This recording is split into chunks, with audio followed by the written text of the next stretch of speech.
Good morning, everyone. Welcome to the second day. Starting the second day, we will take a look at our journey so far. We will watch a video and presented by Michele Moretti and Captain Delson. Please come to the stage.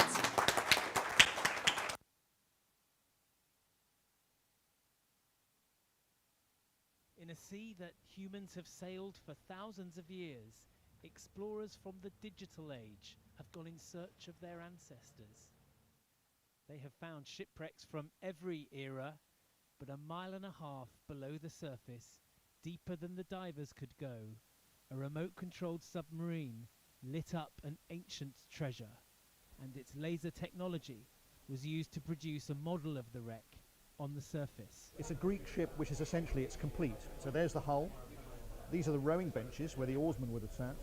It was also a sail vessel, so here's the mast is still in place.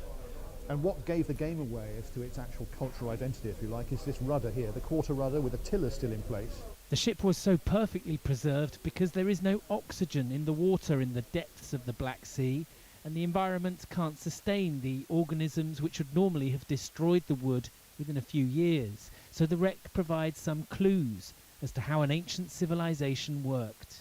Archaeologists believe the ship began its journey in Greece and had crossed through the Bosporus Strait loaded with goods to trade around the edge of the Black Sea. The vessel may well have sunk in bad weather some 50 miles off the coast of what is now Bulgaria, where it has remained undisturbed for nearly 2,500 years. The find also lends some reality to Greek myth. This vase in the British Museum depicts an episode in the Odyssey when the hero tied himself to the mast to resist the siren's calls on a ship exactly like the one at the bottom of the Black Sea. It looks so similar, but no one knew that the person who'd made that in 400, 450 BC, that they'd actually seen the ship. You didn't know how accurate it was. So now we have this really clear idea of what the ships actually looked like, that they were traversing those waters. I really want you to tell me that this was the ship that Odysseus sailed. We didn't find Odysseus strapped to the mast. The Black Sea Survey has identified around 60 wrecks, and they include Roman and Ottoman ships. This vast underwater museum may have many more glimpses to give of worlds lost long ago. Geraint Vincent, News at 10. Is the story of the oldest intact shipwreck ever found in the world. It is 2,500 years old and was discovered in 2017 in the Black Sea. Greece has always been a seafaring nation, and Greeks were always capable seafarers. They did it for expanding their trade, but also because they were curious. The same curiosity that brought around advances in science, medicine, mathematics and astronomy also turned the Greeks into fearless explorers. Almost 3,000 years ago, the Greeks started colonizing the coastal areas of the Mediterranean and Black Sea. This colonization was not an occupation. The Greeks created outposts in order to promote trade and business, not to enslave the local population. In the 7th century BC, many colonies were founded in Ionia, present-day Turkey, in southern Italy and on the Black Sea coast. We will not spend too much time on ancient history, so we will fast move forward to the late 19th century. Significant advances were made at the time that would revolutionize sea transportation. First of all was the transition from sail to steam, a revolution starting with the SS Great Britain, the first ocean-going steamship with a screw propeller, still with mast and sail as auxiliaries. This revolution took decades to be completed and was greatly assisted by the opening of the Suez Canal in 1869, which put the final nail in the coffin of the sailing ships, as the sailing ships could not transit it. Today we are in the dawn of a new major change in the way ships are powered, and some people go to the extent of comparing the unknown forthcoming changes, be it LNG or hydrogen or ammonia or even sail again, to the major transitions from sail to steam in the 19th century. Enter modern Greece. Greeks were already active in international trading with sailing ships built mostly in Greece. The transition from sail to steam brought along a major change for Greek owners. They could no longer build their ships in Greece, as Greece did not have the shipbuilding infrastructure.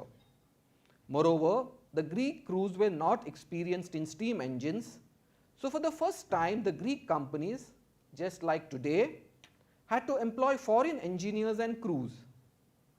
Greece was at the time still a small country, but there was a significant Greek presence in the Black Sea nations and Constantinople, present-day Istanbul, as well as London, Cardiff and Marseille. So just like today, a lot of Greek-owned ships were registered under the foreign flags like Russia, Turkey or the UK. This demonstrates the international nature of Greek shipping even from those times. The next technological advance was the steam turbine, a more powerful and fuel-consuming engine that was meant to dominate the sea for the first half of the 20th century. The steam turbine saw its glory days with the huge ocean liners that were crossing the Atlantic transporting goods and immigrants to the New World. It was used for larger vessels including VLCCs till the 1970s, but its decline started after the Second World War when gradually more efficient marine diesel engines were designed. Enter the Liberties. The Greek merchant fleet participated in the Second World War on the side of the Allies, serving bravely under the British forces. During the war, Greek ships moved 40 million tons of supplies, but also suffered tragic losses. 2,000 Greek seafarers were lost. Out of 1,270 ships being operated under the Greek flag at the beginning of the war, more than 70% were lost at sea. The Greeks found themselves in the same position as they were 70 years ago. They had to start again from scratch. The legendary Liberties were British-designed ships that were built in huge numbers in the USA and Canada to help the war effort. 100 of these ships, along with 7 tankers, were sold by the US government to Greek owners right after the war and formed the starting point of the so-called Greek shipping miracle. One of the last such Liberty ships was acquired by a foundation led by Greek ship owners, was named Hellas Liberty, and was converted to a floating museum which can be visited in the port of Piraeus. Later on, Greek owners foresaw the boom in oil transportation and were among the first that started constructing ships in Japan. The first new buildings delivered from Japan to Greek owners in 1952 were tankers built at Hitachi. Thereafter, Greeks have built more than 1,600 ships in Japan. That's the equivalent to almost one vessel delivered every 2 weeks, consistently over a period of 70 years. And this is just from Japan. The Greek dominance of the seas continued to grow over the coming decades. By 1966, almost 85% of the Liberty ships still in operation belonged to Greeks. Low-cost ship designs were built to gradually replace the Liberties, like the ST-14, shelter deck 40,000 tons, designed in Sunderland and built under license by many yards, including Hellenic shipyards in Greece. The first of these Liberty replacement ships was delivered in 1967. At the same time, Japanese yards produced the very reliable and profitable Freedom-type ships launched in the mid-60s. 126 Freedoms were built, many of which ended up in Greek hands, and they were followed by the equally successful Fortune and Friendship vessels. Enter our founding family. In the early 1970s, the Procopio family decided to leave aside their real estate activities and to venture into uncharted waters. After learning about the industry, the first vessel was acquired, motor vessel Pola, a small general cargo ship built in the UK. Soon only 2 of the brothers remained in the business, and the company enjoyed some early success with bulk carriers until the Great Recession of the 1980s. Times in the 1980s were difficult for all shipping companies. Ships were laid up or abandoned all around the world. A common anecdote was that one could walk from Ellipsis to Salamis Island by moving from ship to ship. The company's fleet shrunk from 27 ships to just 11 in 1985. One of the ventures that was successful during the early years was the acquisition of the first tanker vessel, the Normand, built in France. This was a VLCC of about 240,000 tons dead weight, which was laid up for some time and then operated briefly, but eventually was sold for a significant profit. Another success story was the acquisition and operation of a fleet of heavy lift carriers from German company Hansa Heavy Lift. These were specialized vessels fitted with huge derricks whose combined lifting capacity reached even up to 700 tons on some vessels. Their loading operation was highly sophisticated for the era, and they remained employed on successful liner trades for many years to come, serving infrastructure projects, mostly in remote areas in developing countries. The last one of these historic vessels was the Tribbles, built in 1974, that was eventually sold for demolition in 2002. Enter Centrofin. A major milestone came 30 years ago. In late 1992, Centrofin was established in order to follow a separate path from the existing family business. With few resources, the first vessel was acquired on January 8, 1993. The Ninemia was an undersized Suezmax tanker of 123,000 tons dead weight, built in Japan. A new chapter dawned, and Centrofin started investing steadily in more modern vessels. In the early years, it was mostly tankers, both crude oil carriers and smaller size product tankers like the original Lenny, but then also in dry bulk carriers. Marine Trust was established as a technical manager in 1996, and eventually, many years later, Trust Bulkers was formed to focus on the dry cargo fleet. 1996 and 1997 were very important years for the company. Firstly, it moved to its modern offices in Glyfada, where it is still based.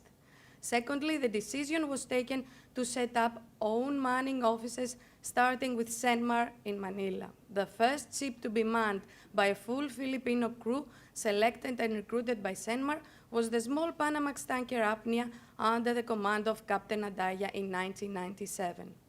In September 1997, another significant event took place. Under the guidance of the late George Stavrakis, the company placed the first order for a new building vessel at Daewoo Heavy Industries in Korea.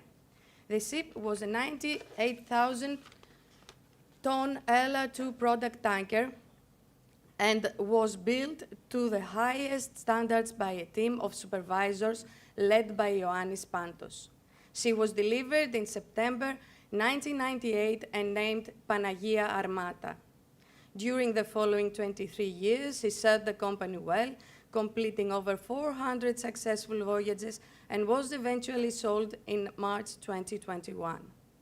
The late 90s were not easy years. However, the dawn of the millennium found the company with a fleet of 17 vessels with a total dead weight of about 1.2 million tons. Not a small achievement for a company only in its 7th year of independent operation. The early 2000s were challenging years, but a boom in the global transportation market started in early 2003 and would last for 5 years. During these years, the company had the opportunity to expand further with more new building orders in Korea and China. At the same time, the presence of CENMAR was expanded with offices in Mumbai and Odessa in order to meet the increased manning needs for quality officers. From 2009 until 2011, the company found itself constructing 18 vessels in 5 different shipyards in 3 countries, Hyundai Samho and Samsung in Korea, SWS and New Times in China, plus Tsuneisi in Japan. All were completed under the supervision of our teams, which at some point exceeded 25 persons in total. The end result was very positive, and the company was rewarded with quality vessels, the majority of which are still trading successfully in our fleet. Unfortunately, the timing was not so rewarding commercially. The global financial crisis started in late 2008, and along with excessive shipbuilding created a negative effect on shipping that would last for the best part of the following 10 years. The 2010s was a difficult decade for all of us. New projects were halted and expansion was very slow. One opportunity, however, was too good to be ignored, and so in 2011, the company re-entered the VLCC market with the acquisition of Kalymnos and Serigo, both built in Daewoo in 2000. These ships got off to a slow start but eventually would serve the company well for 8 hard years. Their sale opened the door for expansion once again, with new investment in second-hand tonnage with 4 Hyundai-built LR2s, 3 LR1s and 2 MR tankers. Throughout the years, the company has been aiming for continual improvement.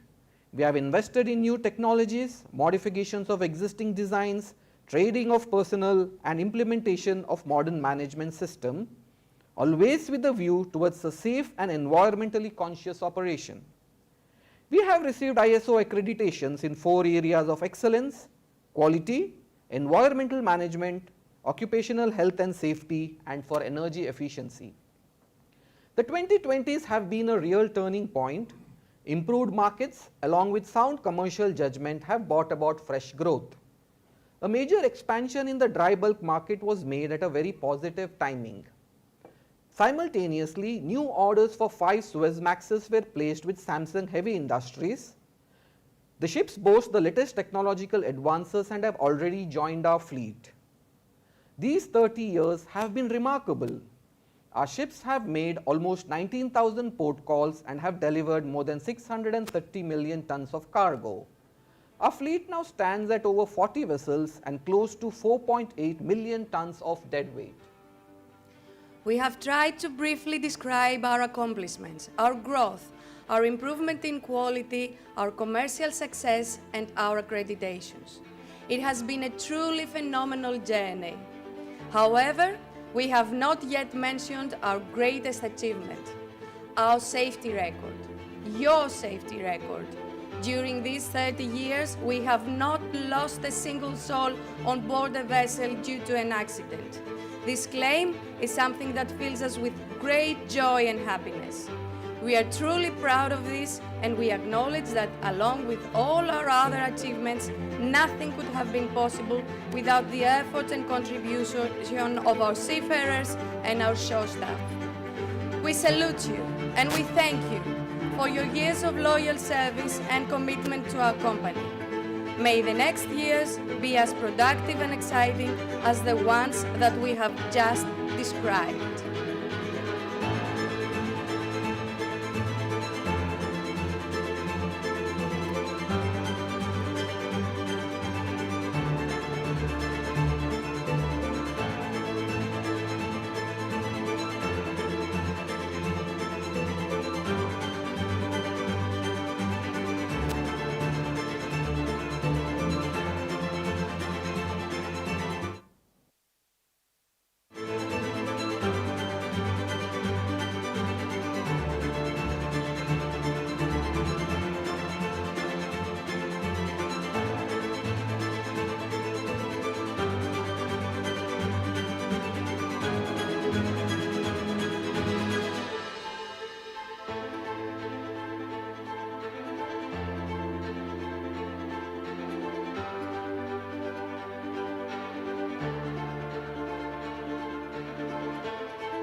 Thank you, Ellie. Thank you, Captain Delson. Very nice time travel and a very powerful message. Can I please have the... Thank you very much. Okay, so good morning, everyone. Once again, this is our second day. I would like to welcome you all to our second day. I'm very excited to be here today with you. Yesterday we had a very fruitful session, and I hope this one is going to continue like that. Before we start, let's get some ground rules. So as we said also yesterday, please make sure to put your phones in silent mode so that there is no interaction. Make sure to be an active listener. We are here to answer your questions if you have any during the presentation, but also at the end of this day we will have a Q&A session, so you can also let us know your thoughts and your questions at that time. You can access the forum website at the link you see here on this slide. By inserting the password, you can watch the past and the forthcoming forums. Please remember about the Mentimeter. You can enter your questions there, and we have access to reply to them. There is also a survey question we would like to improve, so please let us have your feedback. For the safety orientation, please remember the two fire exits are on your right. In case of any emergency that you will need to leave the room, please leave through those exits. So, a small introduction for the morning. We met yesterday during the breakout session. My name is Christina Toki. I work for the technical department. This is a group photo I tried to take of all of us last week, but of course some people are missing because it's very tough to have everyone at the same spot. With some of you we have met on board, we have worked together. With some of you, we welcomed you to our site office in Korea, where we undertook the construction of 5 Suezmax tankers, Dino, Amalia M, Dimitri, Poppy P, and Kostas P. These are some photos from the construction of those vessels. We stayed in Korea from 2021 to 2023. This is the delivery of motor tanker Dimitri. We had our first Indian crew join us. This was, of course, a challenging task for everyone, which would not have been accomplished without a very good team that worked hard and cooperated at all times. We are very grateful to them for their work and efforts. However, today I am in the very unfortunate position to share with you some information that one of our colleagues, a very beloved colleague, is not with us anymore. Earlier in January, we mourned the loss of Mr. Stratos Paleologos. I know some of you have worked with him during dry docks, during repairs, you have met on board. Stratos was a very beloved member of our team, a very dear colleague. I know for many he was a mentor, he was a colleague, he was a friend, and his bright spirit and warm heart has shed light during very difficult times. So I would like to please ask you all to stand up and share with me a moment of silence for our colleague who is not with us.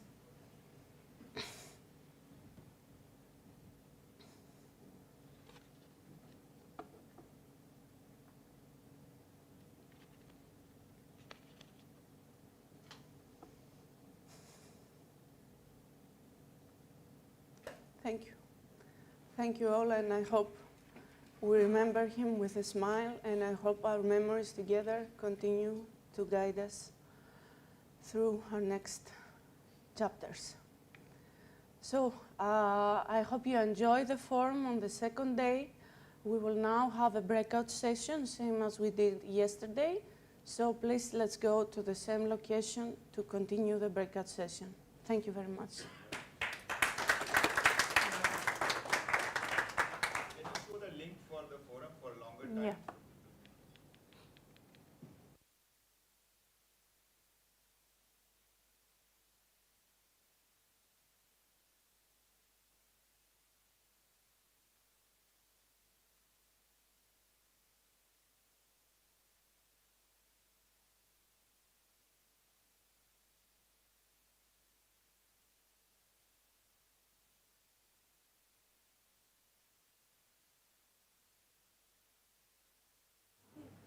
Okay, so please let's go to the same location as yesterday and continue the breakout session.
Tell them to open the lapel. And Christina. Also me.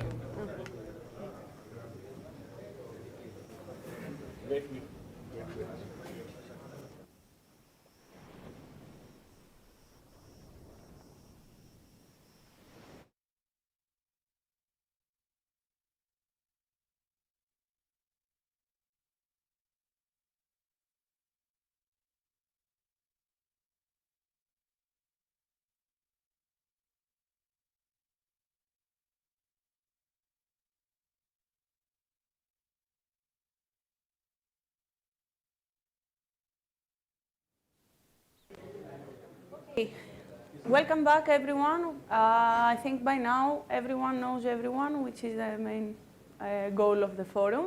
Now, I would like to welcome on stage our DPA, Ms. Ellie Moretti. Good morning again. Good morning, everyone. We didn't need the breakout session to know each other. We had also last night, which was great, and we had so much fun. So, my presentation, I will keep repeating myself. I am so proud to be part of this organization where we have never lost a life due to an accident on board the vessel. But this is not an easy task, to maintain our high standards of safety culture and keep raising it, because there is no limit to safety. How can we find new ways to keep this incentive to get better and better all the time when it comes to safety? We have the great motto, get home safe, which is the best incentive, but there is another phrase, a new one that caught my eye, and I like it very much, make safety personal. How we can make safety personal? It's very simple. Watch out for safety. Switch your mind to a safety mode. Be curious. Situational awareness, again. Search for weak signals. When you see something, say something. When you see something, say something. When you think something, say something. When you feel something, say something. Speak up in every occasion.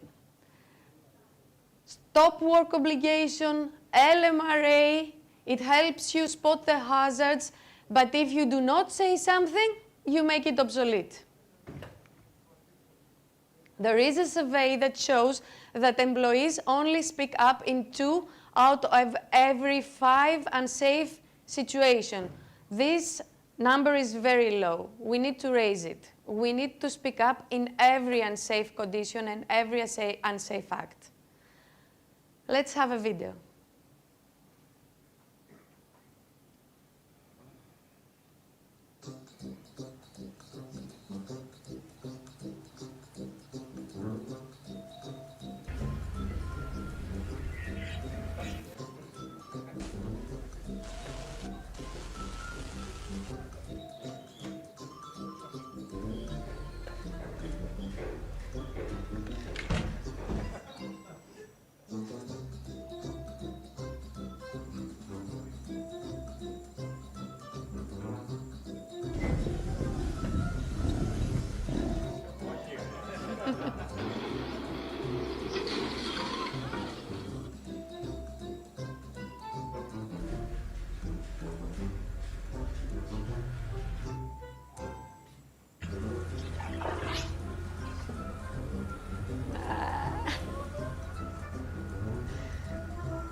Okay, these are short people. Nothing to do with you guys. Sometimes it's hard to speak up. When we see something unsafe, why is it hard to speak up? A good example is our breakout session. When we were out there, it's so easy for everyone to say what they feel and say things, personal issues, discuss. And when we are in this room, I don't see, such willingness to speak up. So it's about the context, where we are, how we create a safe atmosphere for everyone not to be afraid to speak up. We hold, or another issue is that we hold back worrying we might offend someone. You have to remember, behavior and respect must not depend on hierarchy. And this is something that applies on vessels. Keep it in the back of your mind. You don't respect someone because it's in a higher position of you, or the other way around. We look the other way thinking this is not real responsibility, another reason that we do not speak up. Or out of fear, we will slow the process down. This is quite relevant to what happened in Yannis P. Those things are nothing compared to the regret that we will feel if we noticed something unsafe and someone we work with got injured or worse, when we didn't speak up. This is an image of the captain of a video I showed yesterday, which really shows his regret for losing his colleagues in the fire.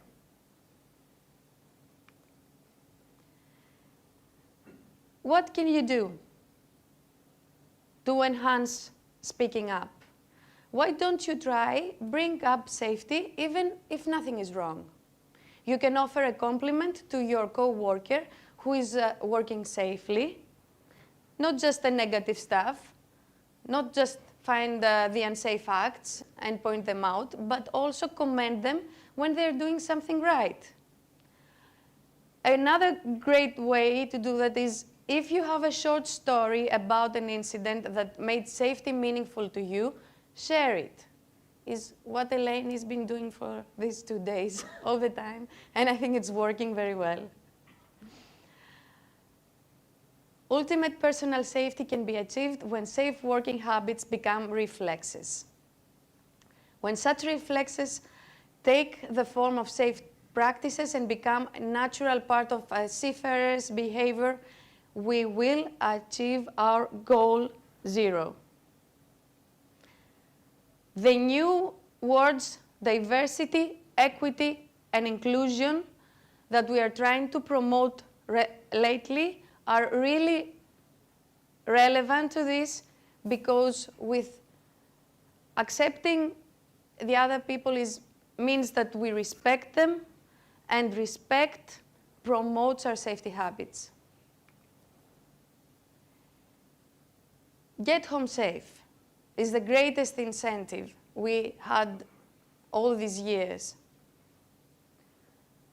Now, I would like to have some examples to take it a further way after the get home safe. When you see our motto, get home safe, what will come into your mind? Your family. So, would you send your son to inspect an enclosed space without a permit? No. Would you?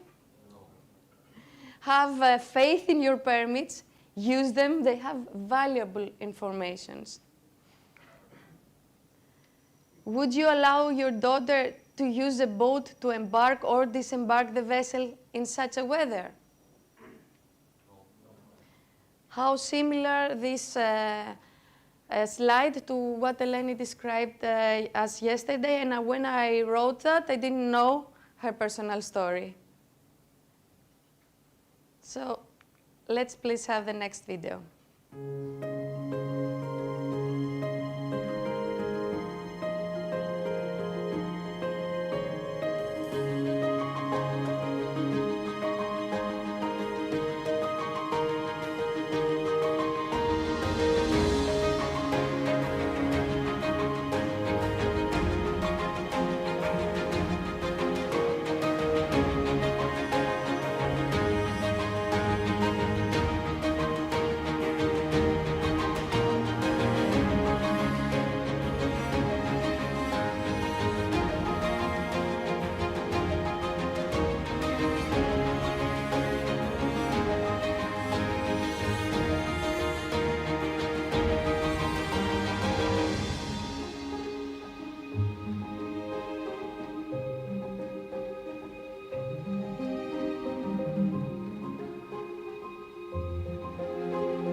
talked about watching out for your colleagues.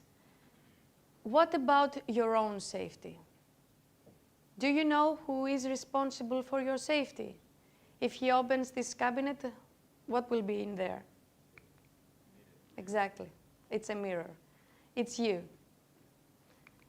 So be aware, take care, every time, everywhere. All of us together.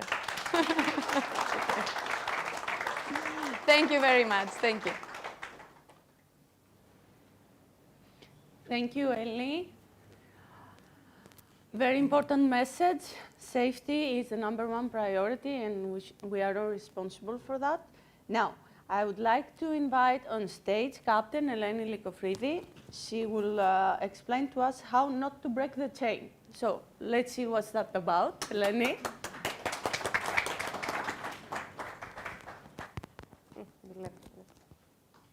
Good morning again. I'm very happy that apart from good professionals and seafarers, some of you are great dancers also. Don't break the chain. Today we are going to see a normal daily operation on board a tanker. I need your participation in this. Motor tanker CENMAR completed her discharge in Dalian. She has now received voyage orders to load a different type of cargo. The charterers requested from master to clean the cargo tanks before loading. Maybe chemical tanker, something like this. The crew will have to proceed with tank cleaning, purging, gas freeing. They will enter the cargo tanks and they will clean chemically with the cleaning agent by hand, okay? Risky operation, all this. What does the crew need to do? Thoughts? Risk assessment, okay, that's a good one. Toolbox meeting. Another? Work permit, very good. Let's see. You had read before my presentation. You're very good. So, they will need to conduct a comprehensive risk assessment, identify hazards, and mitigate the risks. They will need to follow the permit to work system, and they will implement all the safety barriers, such as using appropriate PPE. Risk assessment. Too much paperwork, eh?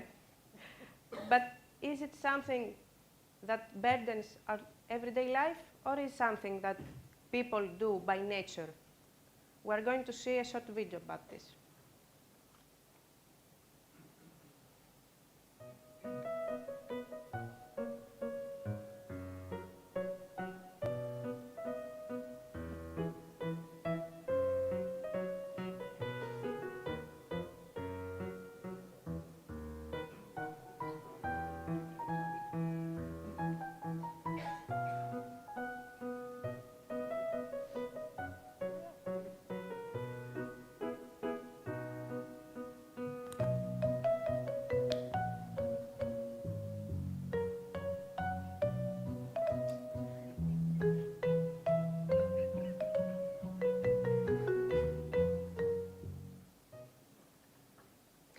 The baby, maybe not even 2 years old, he told us about risk assessment. So it is something we do in everyday life, even if we driving our cars.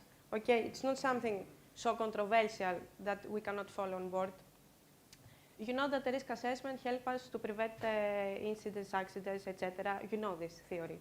But actually, how does it help our mentality in order to implement safety on board? So it increases the situational awareness, makes us think more safety, are conscious, make us more responsible. The sense of responsibility is increased. Eliminates the collective normalization. If we do something every day in its routine, sometimes we ignore the risks. But if we do risk assessment, we see again the hazards, we see the risks, we mitigate them. And increases the speak up. Because when we involve all the crew that they participate in the toolbox meeting, the daily work planning meeting, in the risk assessment, all they are aware of the hazards. So after, in the workplace, if they see something that is unsafe, that we discussed before in the risk assessment, they know they have to stop work obligation. They speak up. Actually, I want to mention at this point the policy of the company for the risk assessment regarding the consequences. You have the risk before and after the control measures. The risk after the control measures is reduced, okay? But how we reduce the risk? We reduce the likelihood. The consequences remain the same. How does this have an effect in everyday life, let's say? If I walk and I trip and I fall and I break my leg, the consequences will be I break my leg. What I want to reduce, fall. That I want to reduce, because even if I fall one time, if I fall 10 times, the consequences will be the same. I will break my leg, okay? This is a mentality, and this is why we have this policy to reduce only the likelihood. Let's proceed. The head office decided to use a new cleaning agent, not previously used on the fleet. None of the crew had ever cleaned with this agent either, but the charterers requested it. I give you two keywords here, resilience and adaptability. Any bell? What does the crew need to do? There is something they never done before, either in the fleet or themselves. Thoughts? Go through with MSDS. Okay, they will have to review the MSDS. This is a part of what procedure? The gathering of information of something new. We have a winner. So they have to make a management of change. You see, this has low significance. This, okay, they use a new cleaning agent is not something, let's say, very important, but it's something they never done before. The management of change, let's say it happens something on board, either to a procedure, either to equipment, that this change, we cannot deal with it with the existing system. So what we need to do is to gather information about this change. This is a management of change, the MOC, it's nothing more. It's gathering information about what is affected, any crew training needs, if we need to amend any drawing, any manual, in order us to be prepared, nothing more. I say that and I repeat it because no many ships make management of change, and our statistics are very low. So how does it help us in the everyday life for our mentality? It makes us adaptive. We are prepared. We are resilient to stress, because if you know what about is going to happen, you don't feel so much stress about it, okay? You know what is a change, you are prepared, you feel sure about yourself. Empowerment of crew, because through this process you gain knowledge. Knowledge is power. Makes us innovative, okay, because something new happens, we think new ways, and problem-solving abilities are increased. What more? This crew in CENMAR, this ship, too much work. The crew will enter the cargo tanks in order to clean them with the agent. Now the working day is about to start. Two images there. I tried to combine these images to create like one word. It's a toolbox and some talk bubbles, so it's a toolbox talk. What does the crew need to do? As you said all before, daily work planning meeting, risk assessment, toolbox talks with all the crew involved in even the lower ranks. They have to complete an enclosed space permit and follow all the safety procedures we have in a fleet instruction manual, in a fleet bulletins, procedures manual, etc. Oh. The lunch boat with the provision stores arrived without notice and out of schedule. Normal day at Singapore. About half an hour later, the divers also came. They wanted to take advantage of the quick currents of that day and clean the propeller. What is going on? Some make a question yesterday about if we can make bunkering along with another operations, CMOPs, simultaneous operations. The execution of multiple activities and operations taking place concurrently on a ship. These activities can be maintenance, cargo handling, drills, inspections, etc. How can we deal with CMOPs? Meeting, permits, checklists, risk assessment, good communication of all the crew involved, define responsibilities. This is very important to delegate properly the responsibilities and the duties to the crew. They have to know what they will going to do. Contingency plan, if something goes wrong, what we have to do. ERP, SOPEP, have in mind. And a management of change.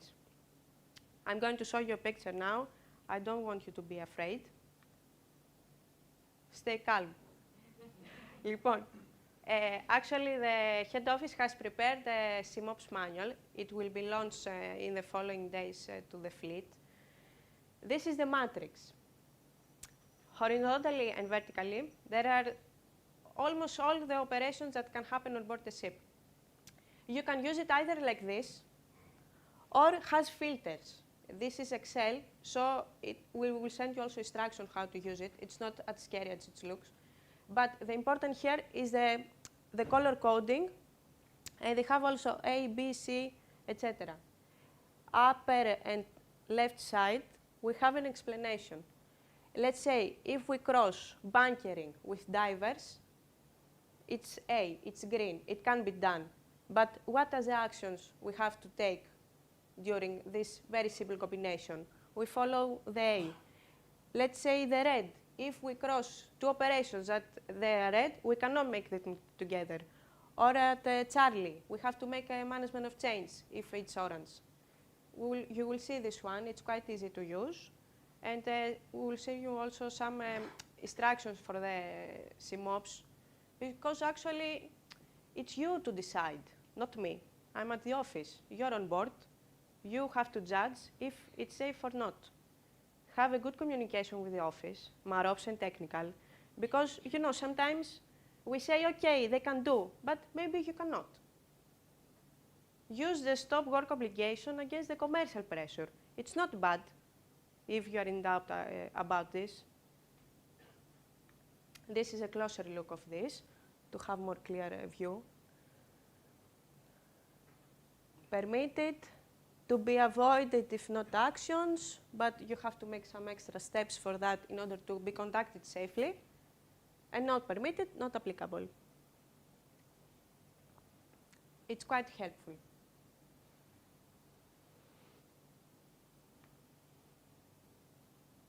This is me.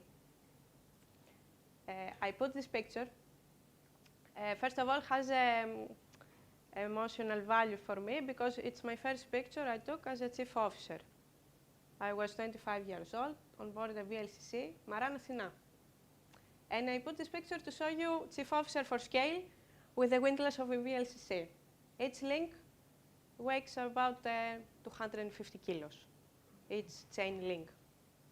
And I'm going to share with you a story again.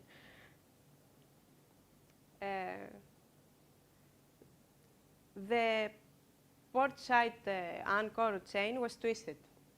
And we received orders from the office, okay, you have to untwist the chain before we arrive at the port. We had prepared everything. All this time we were discussing, me, Bosun, AB is there, how we'll do the job. At this point, Bosun wanted to enter the rails around the hose pipe in order to put extra wear lacing to secure more the anchor.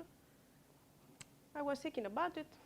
I said, Bossy, can you bring a harness to wear? Because I believe it's unsafe. What if you slip and you fall to the hose pipe? He was very experienced, Bosun. He said, oh, no problem, it's okay, Chief.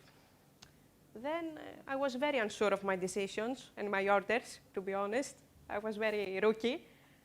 But I said, no, Bossy, go take the harness. And he said, okay, I will go.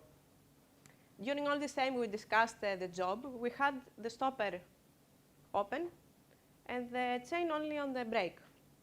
this type of windlass had hydraulic brakes. And hydraulic brakes have some limitations I didn't know back then.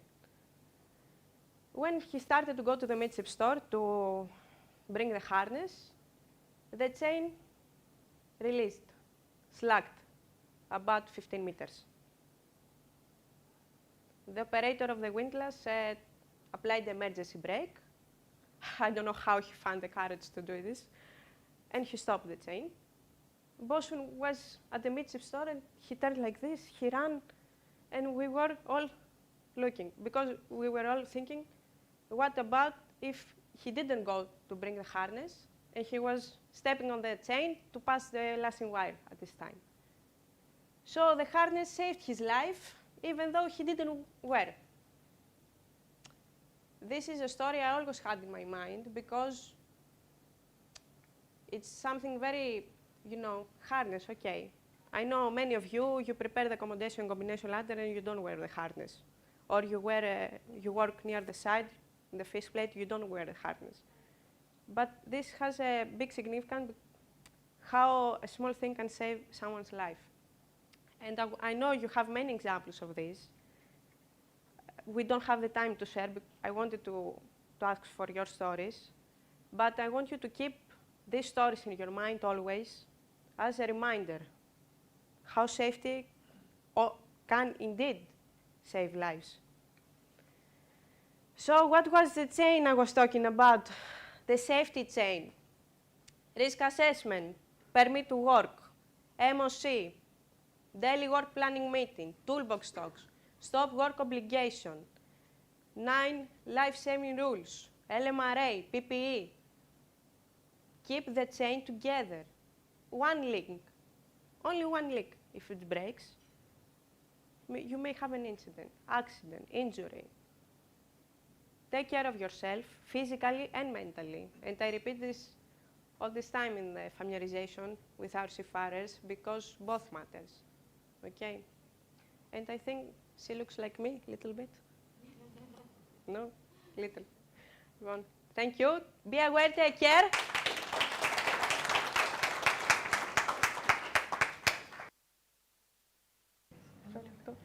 Thank you, Eleni. Okay, so at this point, I think it's good to have a coffee break to relax a little bit. Let's have 15 minutes and be back at 11:50. Thank you.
Αλλά αυτοί θα σηκώνονται στο τραπέζι.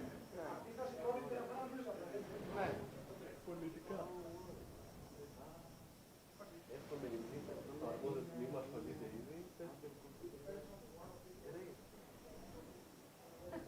This is our priority.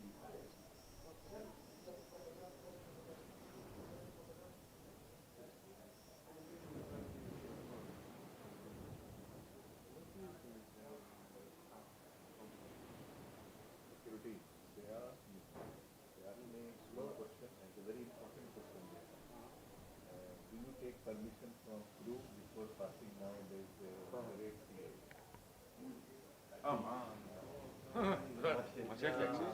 Θα βρούμε κομμάτιο να βάζουμε πάνω.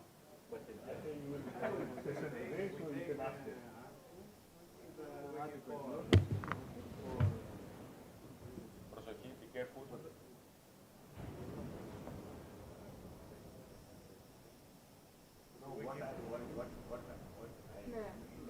What I say is, void is not, we don't know. When you know, if you have an issue, you can say to the face-to-face basis. So it is a case-to-case basis.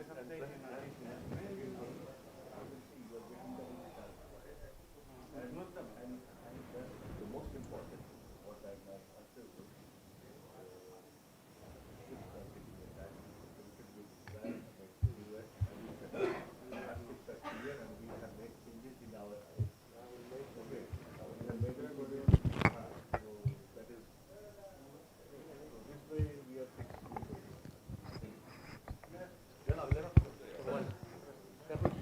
αλλά αυτό το θέλω για να σηκωθώ κατευθείαν. Αυτό θα χρησιμοποιήσω. Για τώρα. Ναι, για πάνω.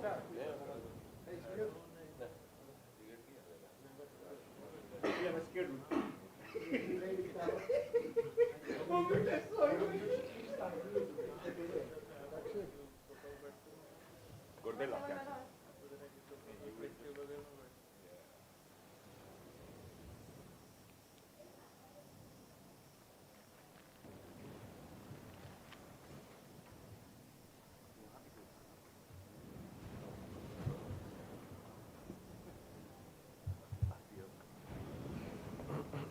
Θα ανοίξεις εσύ.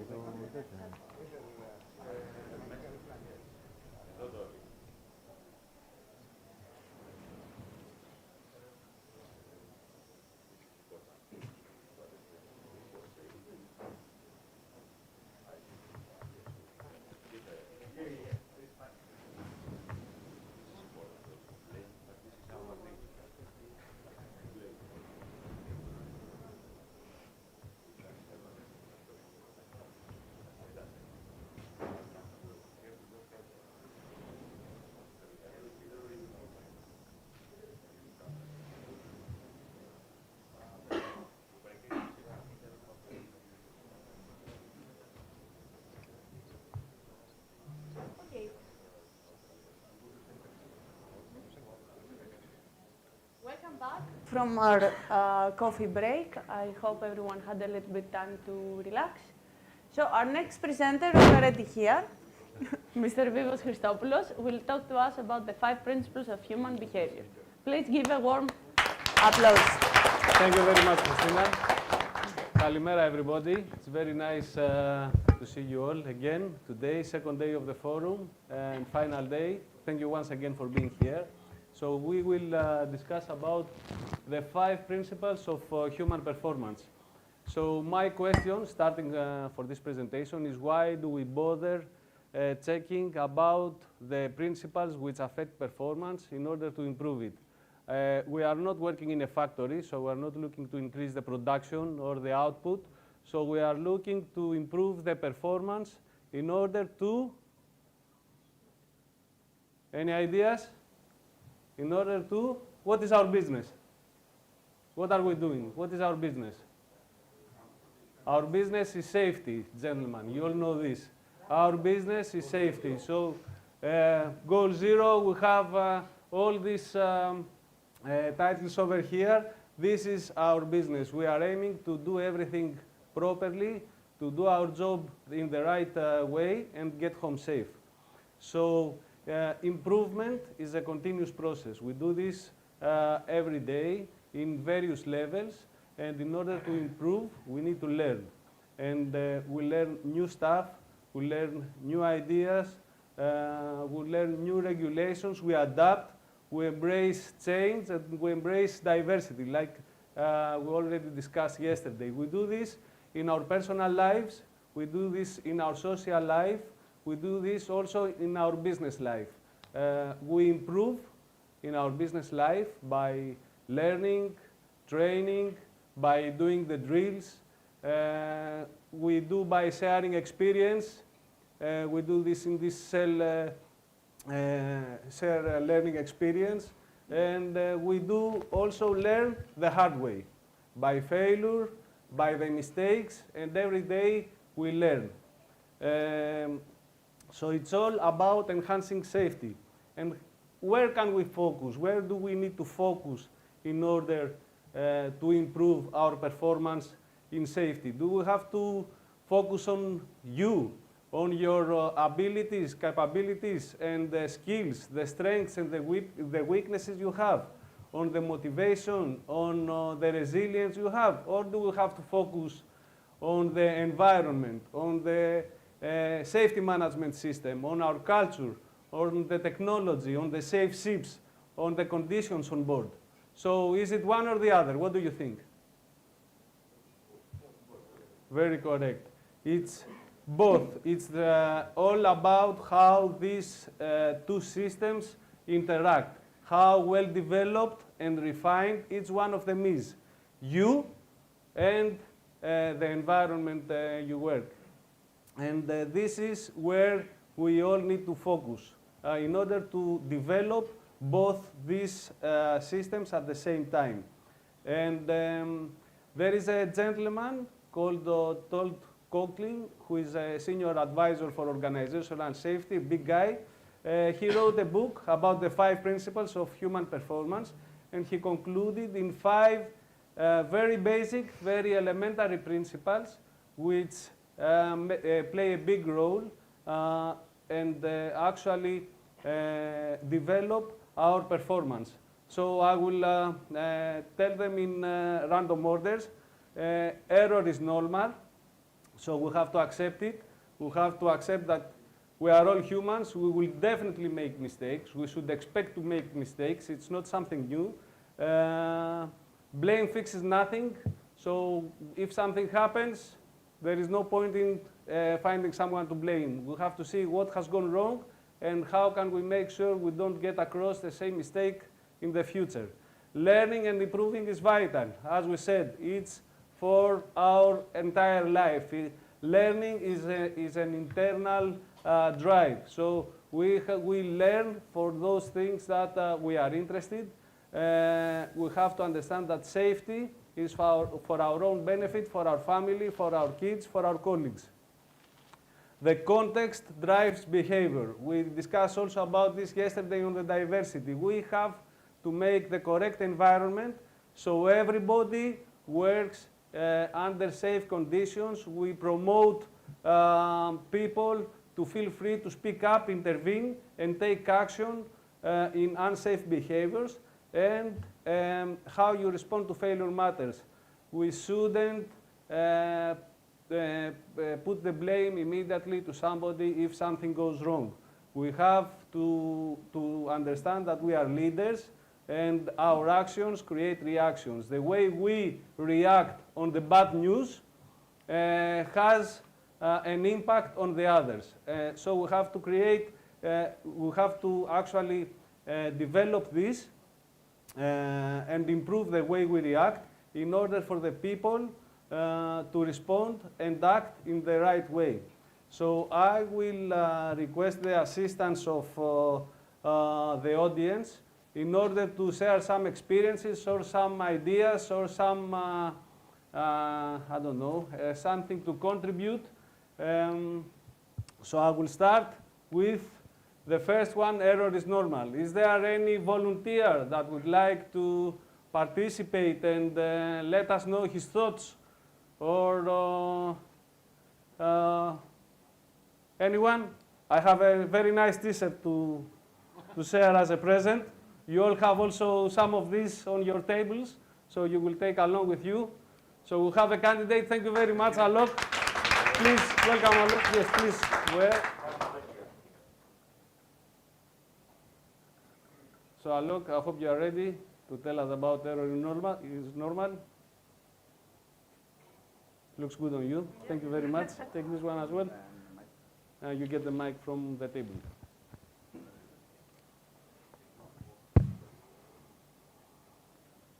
Yeah. Can you hear me? The last one? Thumbs up. Okay, so to all the ladies and gents present over here, a very good morning to you all. And my name is Alok Subedi, and I am here to share some thoughts on the topic, error is normal. So what we want, the main message is that error is something, and mistakes, or what we call, is that it's a human tendency. We are human being, we will make mistakes, and from the time we are born till the time we die, we always make mistakes in our life. So that's a basic part of the human being, that we will make mistakes. So if we never make mistake, we never learn from it. That's why we tell, and everyone says that you learn from your experience. So I would like to tell you one quote of the famous person, Theodore Roosevelt. He is the 26th US president. And what does he say? That the only man who never makes a mistake is the man who never does anything. So be normal, that if you do something, there will be mistakes in your life. So I would also like to read this one out, that it is okay not to be okay. That even when you make mistakes, just remember that it's okay not to be okay. So what we are talking about is making mistake is a very normal thing. The main part is that realizing, embracing, and learning from our mistakes. That's why we even have the goal sessions, that learning from incident. Why? Because we learn from our mistakes, from our incidents, from accidents. That is how we become older and obviously wiser. So I'll also share you that good systems are error tolerant. That we discussed about errors, mistakes. That happens. That is a part of human tendency. So what matters most is that when we make a system, when we all come together, so we want that our system should be tolerant to the mistakes. That is why we have all the barriers, what we see in the goal zero, that you have various barriers because to prevent from an accident. So using our system, we also have this near miss reporting. Why we report near misses? Because we make mistakes and we want everyone to learn from it. Because you report one problem, one mistakes, and it is circulated everywhere, and we get to learn from it. And to the next one, that what if we make a mistake? So it's a famous quote from Nelson Mandela, the Nobel Prize winner. I never lose. I either win or learn. So what if we make a mistake? So a message to all my junior over here that whenever you make a mistake, never be shy. Always accept your mistake and just think that making mistake is fine and it's a part of human life. So it's okay. But the main important aspect is always realizing and reporting your mistakes. Okay, I like to share one example. Like when I was cadet, so I knew that, okay, we had to wear a PPE, we had to wear gloves, and I went on to the mooring station. Okay, that time I didn't find the leather gloves. I wore a cotton gloves. And while laying out the wires, I got a cut in my hand. So what I learned from it, that I knew it was there in our manual, everything was there. But till the time you never make a mistake, you never learn from it. So now, when I did the mistake, I learned from it. So the next time, it will never happen. And also a kind reminder to all our seniors over here that whenever a junior is making a mistake, please be approachable, and we need to create a system that is open, and we need, like we said, diversity yesterday, that please be diverse. Okay, there will be generation gap, there will be age gap, but we need to be approachable to each other. So if we are not approachable, then what will happen is the juniors, they will not report the mistakes. They will be shy. So in that way, we will be creating a system which is not error tolerant. So that is our main point of the presentation, is that error is normal. Everybody makes error or mistakes, but we need to learn from it. Okay, so I pass over to our Thank fabulous you very much, speaker, Thank you very much. Mr. Fibos. And we realized last night that you are a good dancer and singer as well. Thank you very much. Thank you very much. You keep the microphone, you give me this one. Thank you so much. A loud applause for Alok, please, and for his contribution. Alok, thank you very much for sharing also your experiences with us. That is the hard way we learn, as you said, very correctly. So we will go to the next one. How you respond matters. Any volunteers, please? Me. Eleni, can you please join us? Take your nice T-shirt, of course. It's a present. Correct size.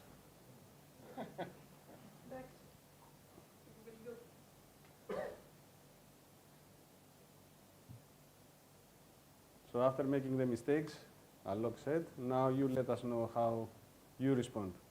You want to join us here? Yes. Thank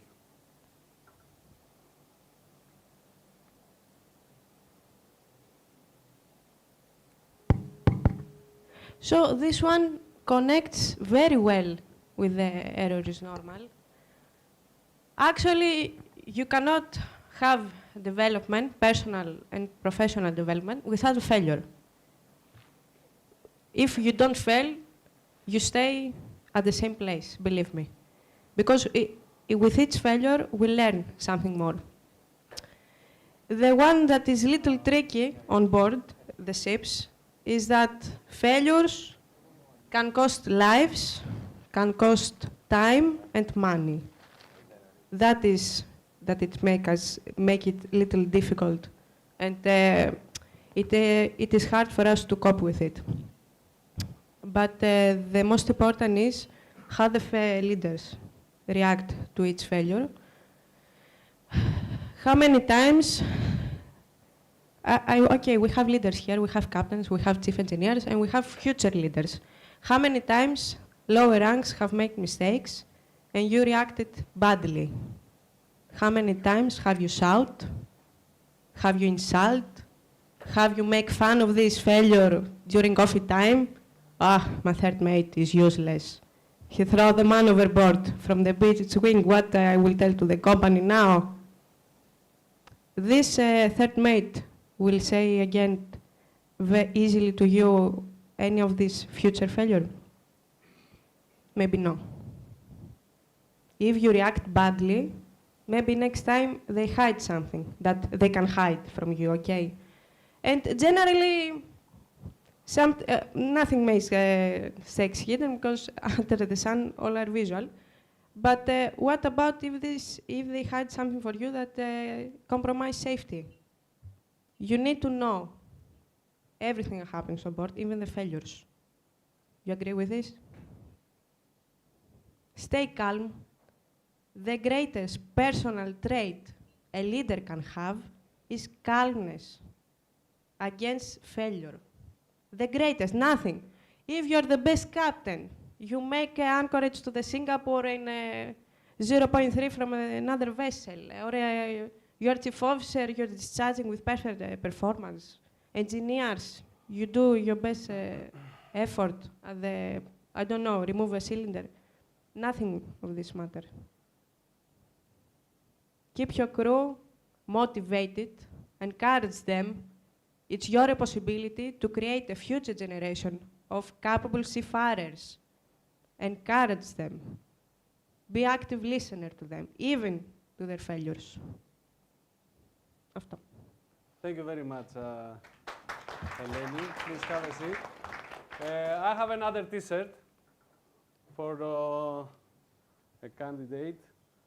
Blame fixes nothing. Do we have a volunteer? Thank you very much, Vishnu. Please, applause. Third mate Vishnu, please join me. Vishnu, please come over here. So blame fixes nothing. It only creates shame and guilt, and it has nothing to contribute. Vishnu, we are here to listen about your experiences. Let us know your thoughts. Good afternoon, everybody. I'm here to talk on the topic, blame fixes nothing. As the name says, it's all upon the blame culture. No blame culture we follow in our company. And if any incident happens, any small, big, anything, then it's a usual human tendency to blame. And they find the fault in somebody. That's very easy. So I'll just start with a small story. Once a guy joined a new company, like in a factory, and he got a small injury in his hand while working. And as per the policy of that company, it was told to report any injury, anything. If it is also small, he has to report it to his supervisor. And being new to the company, he thought, I have to report it. He went there and he told to his supervisor that I have got this cut, I've already put the first aid, and it's okay. The supervisor, to his surprise, he shouted at him, just told him like, why didn't you be careful, you have to be more cautioned about this, you have to take more precaution. So the thing is that he did not focus on what went wrong. He just putting the blame on the guy didn't solve the problem. So always it only satisfies the person who is looking for the fault. It will not lead to, we cannot improve from just blaming some people. So always focus on the 5 questions like how, why, when and where, but not focus on who is the guy and who is responsible. So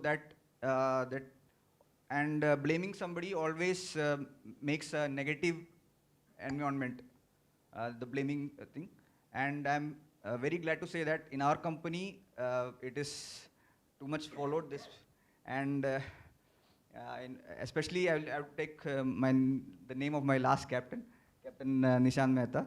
I've sailed with him last 7 months and I have never seen him blaming somebody for anything. A loud applause, please. Thank you very much. You take the microphone.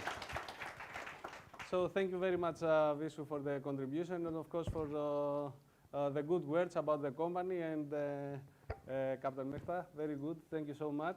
And another T-shirt I have here context drives behavior.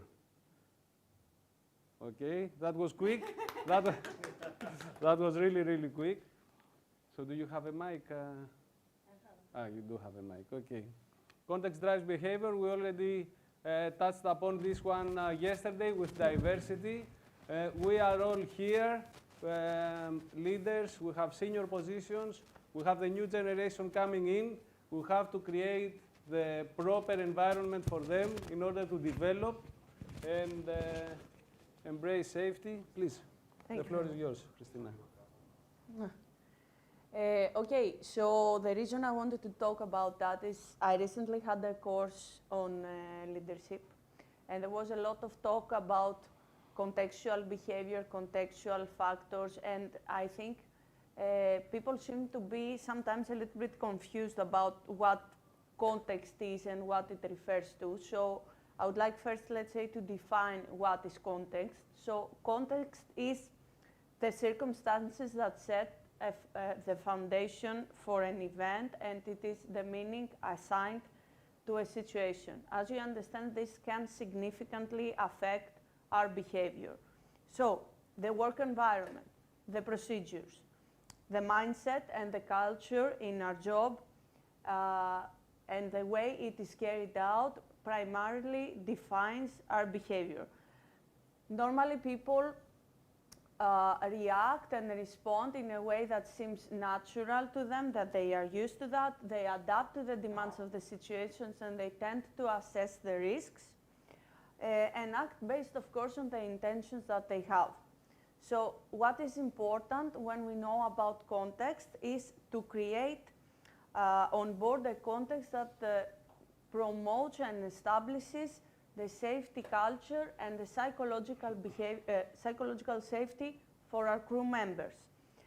This, of course, is up to the leaders in each situation, whether it is the master on board or the chief engineers in the engine room, or even sometimes your colleagues, us in the head office.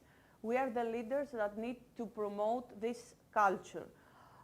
It is our task to embrace the context each time in a way that promotes the transparency, the cooperation, the respect, and the safety.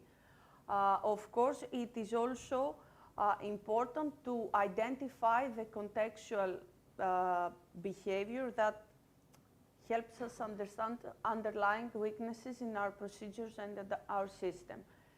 We need also your feedback on that to understand if there is some point we need to improve so that our context drives the best behavior for each and everyone on board and ashore. Thank you. Thank you very much, Christina. And last one, another last candidate in order to close this topic. I'm not sure if this will fit to you, Gregory, but give it a try, you never know. Also join me here, if you like. So learning is vital. It doesn't only have to do with our job. It has to. It's a life experience. Learning is a life experience. We learn every day. We develop. Okay. It's an experience, and it's driven internally. So it comes from our inside. It requires a lot of effort. It isn't easy to acquire and to adapt to changes and the new stuff. So Gregory. So first, I will show the T-shirt because I'm too big. So learning and improving is vital. If we make a sum up from the previous principles, we will conclude that improving and learning is vital first. Let me start with a famous quote from Gandhi, which said that live as you will die tomorrow and learn as you will live forever. So learning and improving is vital because we grow, we mature, and we build confidence around it. Here, I want to use the first principle from the error is normal to state that the best way to learn and improve is making errors. The biggest enemy of learning and improving is fear of asking something you don't know, something you haven't seen before, and to share your considerations and your potential dangers you will face in everyday work. I have faced this fear also. When I was younger, I was felt guilty and shy for things I have never thought before, of things I didn't know. So I have adopted the philosophy of asking. So if you don't know something, ask. If you have not understood the answer, ask again. Nobody will blame you for it. If you have any consideration or you don't feel sure about your everyday work, please feel free to share. There are no wrong questions, only wrong answers. However, if we have inside the feeling and the sense that we know everything, we will not make to the point and relevant questions. This phenomenon is more often when we are younger. We think that we knew everything, we know everything. But as we grow up and mature, we realize that out there are a lot of information to obtain. The best example to describe this phenomenon is the captain's journey. The last one. So when I was a cadet, let's say,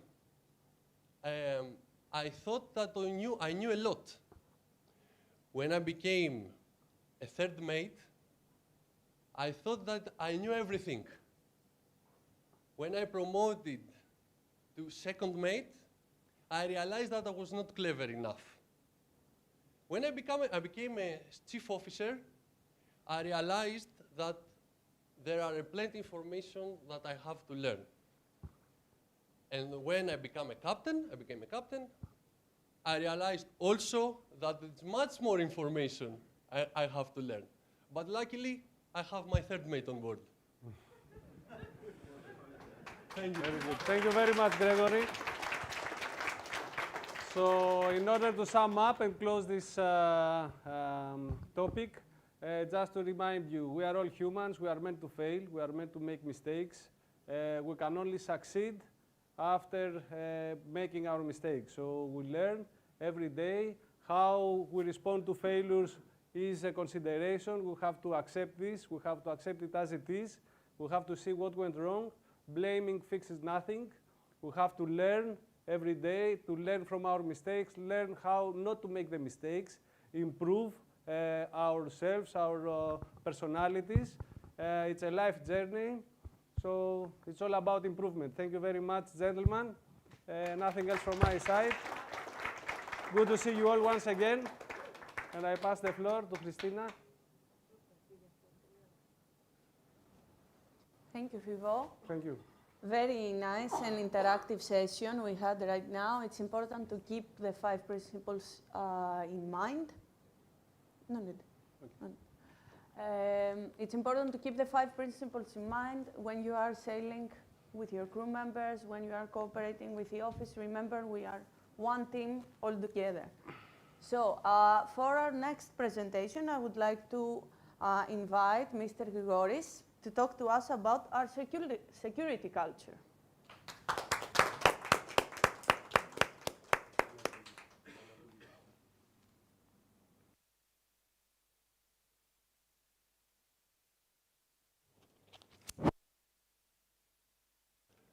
Hello everyone once again. Hello to our perfect dancers and singers, of course. We are here to discuss about our security culture. But first of all, let me introduce you once again the security team that we have in Greece.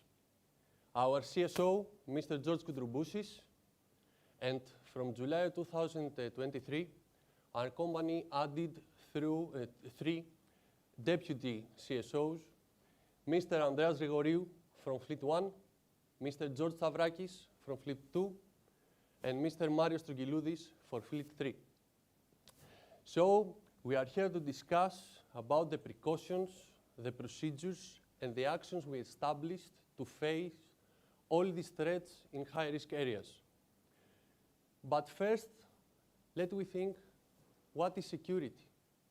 Security is the protection of harm deriving from illicit acts.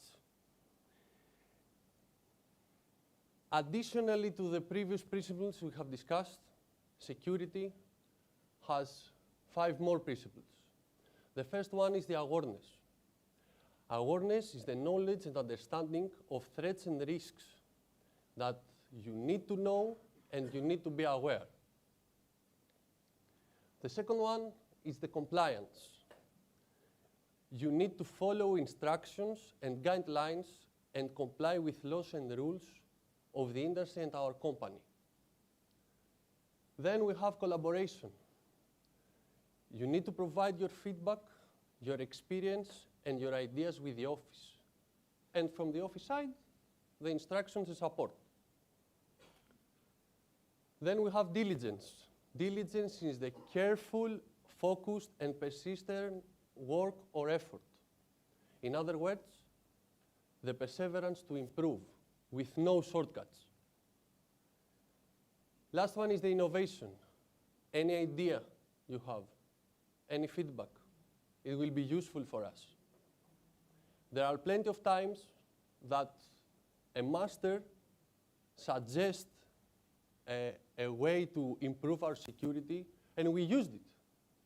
So embrace yourself to do the same. Now we will proceed with some regional updates. As you already know, we have 2 major considerations around the world right now. The first one is the Russian invasion in Ukraine. Due to the ongoing war, some threats may be encountered, like floating mines, especially in North and Western Black Sea. Romanian and coalition forces constantly patrol this area of the Ukraine in order to ensure safe approaching and sailing of the vessels by following a dedicated passage plan. Until now, the situation is stable and vessels sailing in and outside from this port safely. Let's move now to East Mediterranean. The next consideration is the war between Israel and Hamas. Our vessels are not trading in this area, and the good and the important thing is that the Suez Canal is free and safe.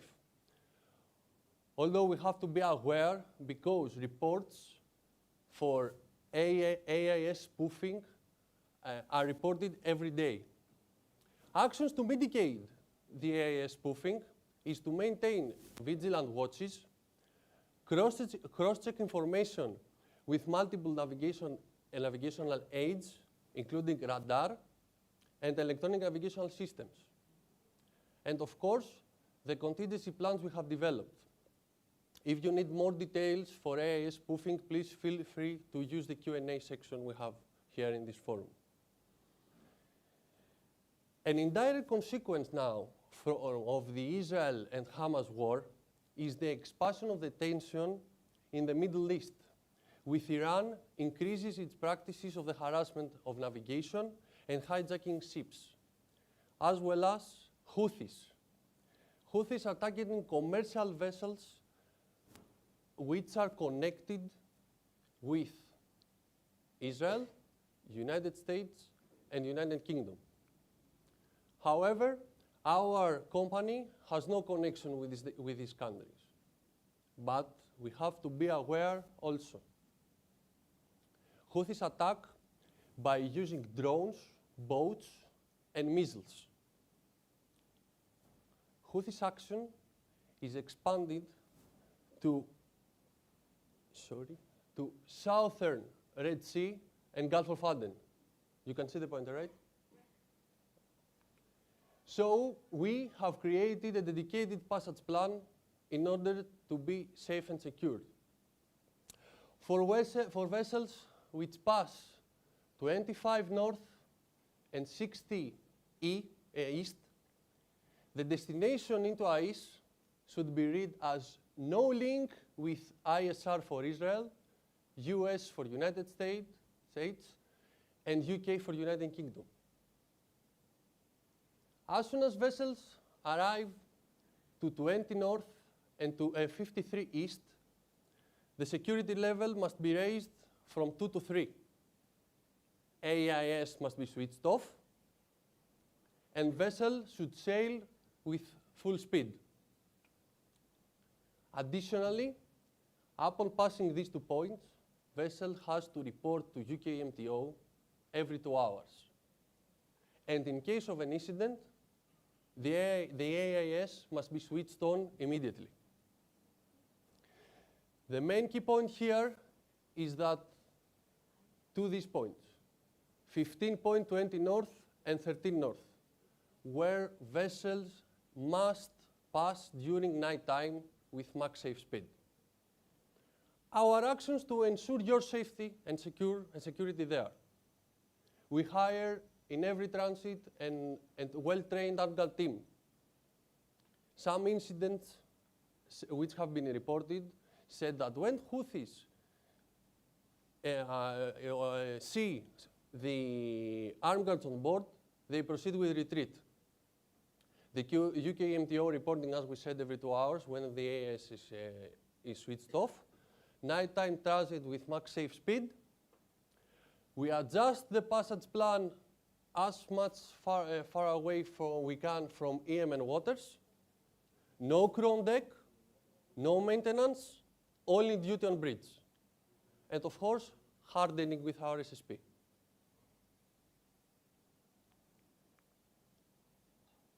The next consideration is at Gulf of Oman and Strait of Hormuz and inside the Arabian Gulf. Vessels should sail with max speed in this red line as much closer as they can to Oman. And nighttime transit with max speed is recommended between these 2 circles. The first one, the right circle, is at the Strait of Hormuz, and the left circle is at the Qatar oil fields. Measures to be followed here. At the first point, the contact with IMSC and CCSO in case of incident happen. Nighttime transit, as we said, max speed, routing away from Iran, familiarization and compliance with IMSC bridge cards, and registration with MSOH and UK MTO. A reference we shall make a reference now to motor vessel Venture, which received a harassment on June of 2023 in Gulf of Oman, where master and crew acted exactly as per SSP. 3 skiffs approached the vessel and starting harassing when sailing in the Strait of Hormuz, 27 nautical miles north of Mina Sakr, which was also conducted by an Iranian warship. Immediately, general alarm was raised, master went to the bridge, and all doors leading to accommodation were closed and locked. After contacting with UK MTO through Inmarsat and company CSO, master kept doing evasive maneuvers and changing her course closer to Mina Sakr. Then Mina Sakr Port Control took the action and approached our vessel, along with Oman and Japan navies. About 1 hour after the beginning of the incident, a helicopter arrived which checked the surroundings. In the meantime, skiffs had long been gone. Many congrats to master and the crew of motor vessel Venture for their calm reaction and their actions as per SSP. Last consideration now. For the older seafarers, guess who's back? Sorry? Even in the past, Somali piracy had been suppressed. Now there are plenty of incidents reported in Indian Ocean. While all naval forces have been moved to the Red Sea, Gulf of Aden, and Gulf of Oman due to the necessity of security and control, piracy incidents casted up again since November of 2023. Reports for hijacking fishing dhows and one merchant vessel, one bulk carrier, and one car carrier has been reported so far. Pirates use these dhows in order to travel for longer distances and more days. Which are the measures here that we took? Ships has to remain 600 nautical miles away from Somalia. Implementation of BMP5 guidelines, compliance with our SSP, security drills and pre-voyage risk assessment, and vigilant watches. In addition, our company hire armed teams to be along with the vessel during these transits when it is possible. And the last one actions is the registration with MSHOA and UKMTO. As you can see, security is not a simple task. We have to be aware and prepared for every risk can be arised. And when we are driven to, back to these 5 principles. These 5 principles can be the core in order to develop our security further. Most important thing is to keep ourselves and yourself safe and secured in order to do the job as better as we can and return back to our home, to our families. So, get home safe. Thanks for your attention.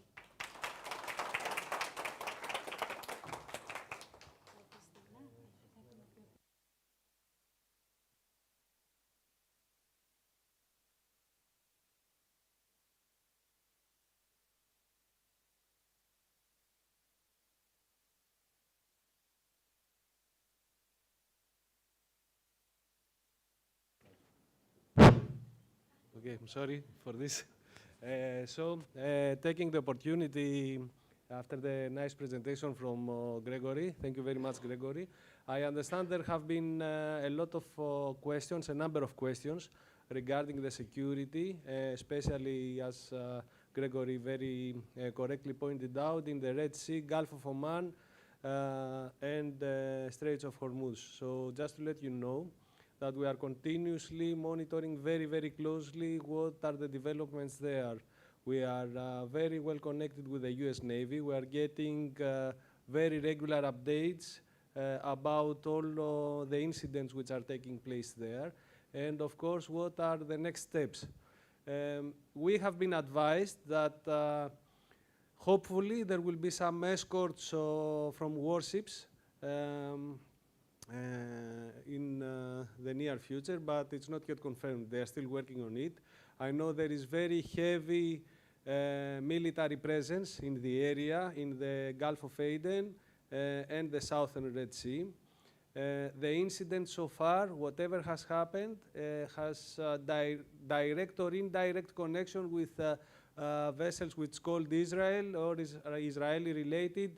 US, they were mainly targeting container ships in the beginning, but there is always some connection. Our company has no connection with the United States or the UK or Israel. This is what we have also adapted. As Gregory said, we changed the AIS before we switch it off in order to show this, so the Houthis are aware. We do our risk assessment. We do everything we can. We have the procedures. We do our training. We trust that you follow everything and you are well prepared. So as Gregory said, the more prepared we are, the better we can respond. And for you, of course, whatever you feel, And we work in the spot market. Whenever we get the news that the vessel will have to go through this area, whatever concerns you have, you can address to us, you can address to crew department, and we will try for the best and make sure that you all get safe. So any feedback also from your side is more than welcome. And thank you very much also for making sure that we keep trading under high levels of security. So nothing else. Thank you very much.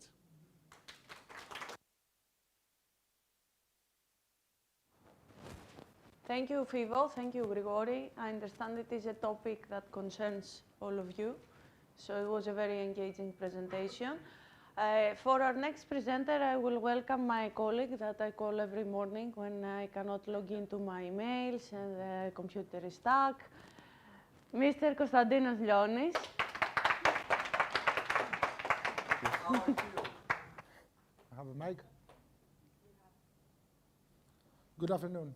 I will continue after Grigori's presentation on the security matter. This is about resilience, so it's more personal for you guys. And I know I'm addressing people that are computer literate. When I was a student in the UK, more than half of my fellow pupils were Indians. And this is like the mid-90s, okay? So up to now, we have a lot of software houses in India, a lot of big companies based in India for their development. So I know that as a nation, you are far more literate than others on this field. Now, as you know, we are installing Starlink on board our vessels. The plan is to complete somewhere at the end of 2024, which means you will have home-like speeds on board. But also at home, you have amazing speeds nowadays. And speed and availability comes to a cost when we talk about cyber threats. So this is mainly about taking care of your personal equipment, taking care of yourselves, rather than just following a corporate directive, so to speak. Okay? Because if you take care of yourselves, our company will also be safe. So this is a textbook translation. It's the ability to anticipate, withstand, recover from, and adapt to adverse conditions, stresses, attacks, or compromises on systems that use or are enabled by cyber resources. You all know what this means, I guess. It's just a definition, but the idea is still there.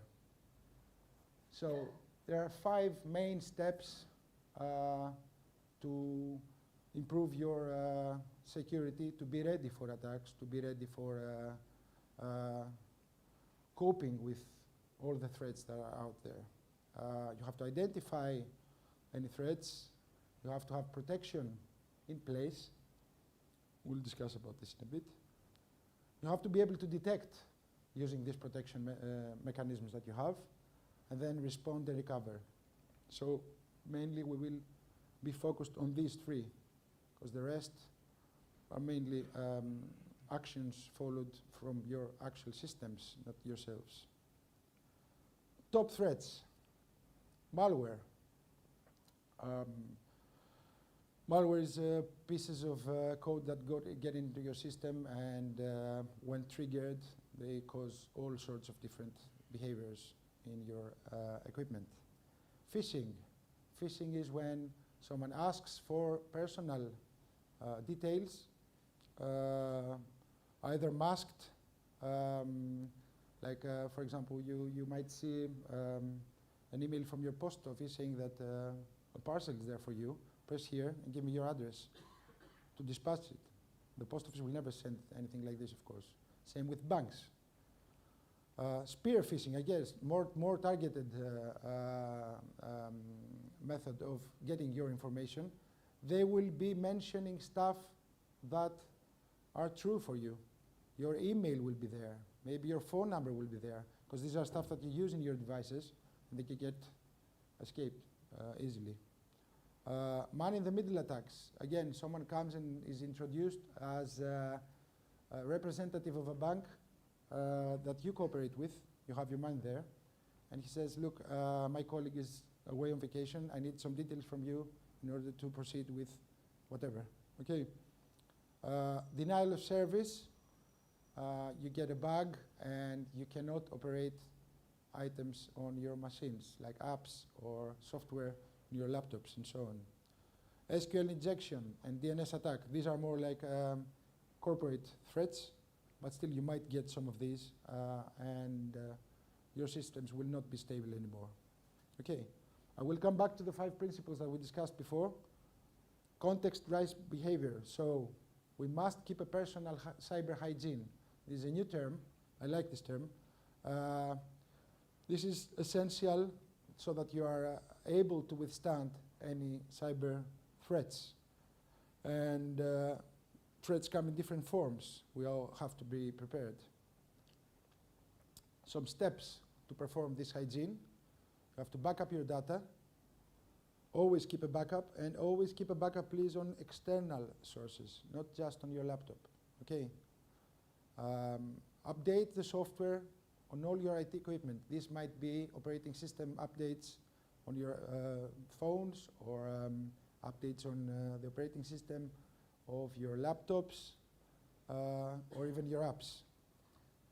Get rid of all the apps you don't need. There are various software programs out there which are free of charge that can remove all traces of software you don't need. Uninstalling a software doesn't mean that the software is off. There are traces in the registry, there are traces in all sorts of different folders on your system. And there is software, a very popular one is called, I think, ClipGrab or something. No. It's, anyway, I will mention later whoever wants to have a look. That gets rid of all trash being produced by installing a software. You need to get rid of all these. If you uninstall a software and some piece of trash stays in there, someone can use this to enter your system, okay? Because you cannot see it, it's non-existent for you. Have endpoint protection. We used to say antivirus protection back in the days. Now it's endpoint protection. It involves firewalls, it involves malware mechanisms, malware stopping mechanisms, and so on. You have to update your passwords. I know this is difficult. It's difficult for me, it's difficult for everyone. You cannot have a password for more than, say, 2 months or 3 months. You just can't anymore, okay? Passwords are easily broken, and some people, what they do, they have the same password for their email, the same password for their laptop, the same password for other online services. This is totally wrong. Nowadays, it doesn't work this way. Okay, if this password escapes, you're done. Everything is public. So you have to change your passwords, and please use different passwords, even if it's variation of the same, different passwords for all the services you log in online. Okay. Many times when you have updates on your apps, on your mobile phones, settings change, security settings change. And this is on purpose, because they want you to explore different context on these apps. However, this produces holes in your accounts. So you need to review, every time you have a major update, you need to review your security settings, either on your operating system or on your apps, and make sure everything is tuned the way you want it to be. What else? Trust no one. This is, it used to be the case anymore. This wasn't the case in the past, but it is nowadays. Everyone is a threat, a potential threat. Okay. We have instances where, for example, Apple introduced a new update that prevents people from taking your mobile phone, even if they are relatives, okay, your child or your wife or whoever. If she gets the phone and she puts the passcode, nowadays she can open the phone and check everything. Now there's a double security mechanism that the passcode has to be matching the Face ID together, both, not just one or the other.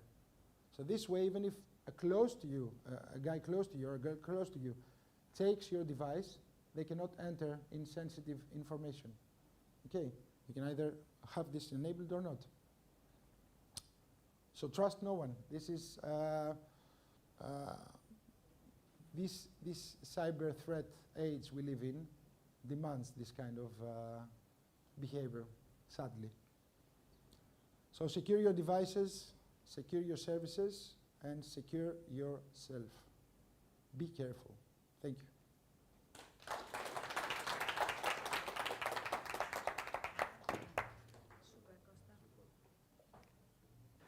Thank you, Costa. Okay, I think we had a very busy morning session. We heard a lot of things. And now it's time to relax a little bit more, have some lunch, discuss between each other. So please proceed to the restaurant. We had lunch yesterday. It's the same area. And let's be back at 2 o'clock, please. Okay? Thank you. Enjoy your lunch.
everyone. Greetings from MBA Baguio.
Welcome back, everyone. I hope you enjoyed a nice meal downstairs and you had some time to relax.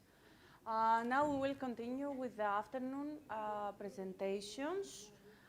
First one is mine. We are going to talk about SAPOLI, the Shaft Power Limitation System. We had a talk with some of you during the breakout session. You attended recently dry dock, so maybe you are already familiar with the system, but let's see the most important points. So the reason why we are installing the SAPOLI is the EXI regulation, the Energy Efficiency Existing SIP Index.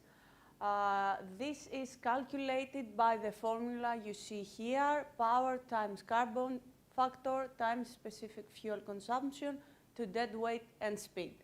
This calculated EXI should be less than the required EXI in order to comply with the regulation, and the application is the first annual, intermediate, or renewal of the International Air Pollution Survey after the 1st of January 2023. After having installed the system and it is fully commissioned and operational, you will be receiving the newly issued IAPP and the International Energy Efficiency Certificates. Both of them will be issued by the Classification Society. However, you need also to have on board the EXI technical file and the onboard management manual, the OMM as we call it. This we will see a few things that we need to be careful with in the next slides. So what is basically the shaft power limitation equipment? It is consisted of two main parts. The first one of them is the power meter. You can see here a small picture, and we will see also pictures of installations. This continuously measures the power, the torque, and the revolutions of the propeller.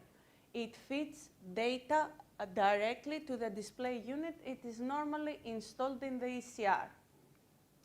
The second component is the display unit. This is installed in the wheelhouse and translates the data it receives from the ring into SIP shaft power. You need to make sure that the shaft power that is indicated as a percentage of the available power remains below 100% in order to be in compliance. These are some photos from recent installations. You can see the ring is directly mounted on the shaft.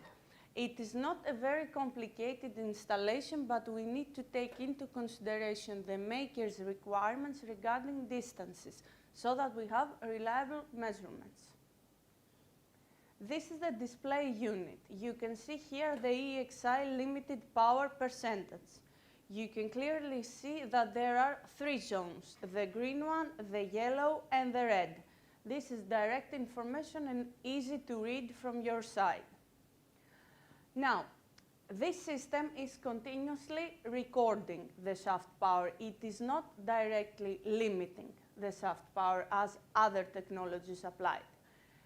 The percentage is the actual shaft power to the EXI limited power. When you are between 0 and 90%, it is the green zone, 90 to 100 is the warning zone, the yellow zone, and above 100 is the red zone, it is the power reserve. These are what it looks like on the display unit. You can see on the top left image the normal operation. Top right image is the warning condition. You can see there is a color differentiation. On the bottom left we have the power reserve. It is above 100. And on the bottom right we have the alarm triggered. You can see the red banner remains on the display unit. So, as we said, the system does not directly restrict the shaft power. So it is up to the master and the officers in watch to make sure that we maintain the power within the limit, unless there is any other condition that is allowed to be exceeded. In any case, the shaft power if the power is exceeded for more than 60 seconds, then there will be a visual and audible alarm activated. This alarm is recorded, and in case you have this alarm, you need to inform the office because we need to proceed by alerting the classification society that for a specific reason we exceeded the power reserve. Now, what could be the reasons that justify the power reserve? These are mainly safety issues. The ship's safety, the search and rescue, any technical issue, or adverse weather conditions. So in case, let's say, you are facing any one of them, it is permitted to exceed it. However, we need to justify it. So in any case, you inform the office and you provide a full justification. Please keep in mind that commercial reasons are not justified. This is only for safety. So what we do in case we exceed? This will be automatically recorded. So we need from your side to keep, signed by the master, the record in the OMM. We will see an example what details are required. The reason for using the power reserve is very important, so please be as much thorough as you can be when you report the incident to us. This is an example from the OMM page. You can see what is required is the date and time, the vessel positions, and the reason for exceeding the power reserve. There is also a tab about the weather so that in case you need to justify because of adverse weather condition, you can also mention there the buffer, the wave height, etc. that made you exceed the power reserve. This record is important to be kept in the OMM, and it is possible that you will have inspectors on board more and more often to request from you to check it and check also, in addition, our actions and what we did when we exceeded the limit. As we said, this is the final message of my presentation. Please let us know. In case you're not sure about how to fill in the information in the OMN, you can always refer to the office. We can provide additional information. This is a new system for all of us, so we need to embrace it and familiarize ourselves. Thank you very much. Now, Ellie, please come on board for the next presentation. Yeah. For the best. One more thing I want to say, we have some seafarers watching us from the vessels, and we are very much excited about that, and we want to motivate them to send us some photos, some messages, anything they want to share with us. Will be nice for us to see that we have them watching remotely. So please, for those of you watching remotely, if you need to send a message, please, you can directly send to Captain Prasad or Captain Delson or myself or any other participant here. We'll be more than happy to see you joining us from a distance. Thank you. Yes. Use your mic. It's not working. Can you the required EXI, who calculates it, who provides it? And what are the criteria? If you can just briefly explain, then we know what we are looking at.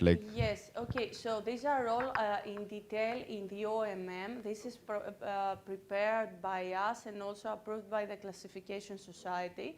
So in the first pages of the OMM, you can see what is the calculated EXI that you need to maintain, that we need to maintain, the vessel needs to maintain, yes. What are the requirements?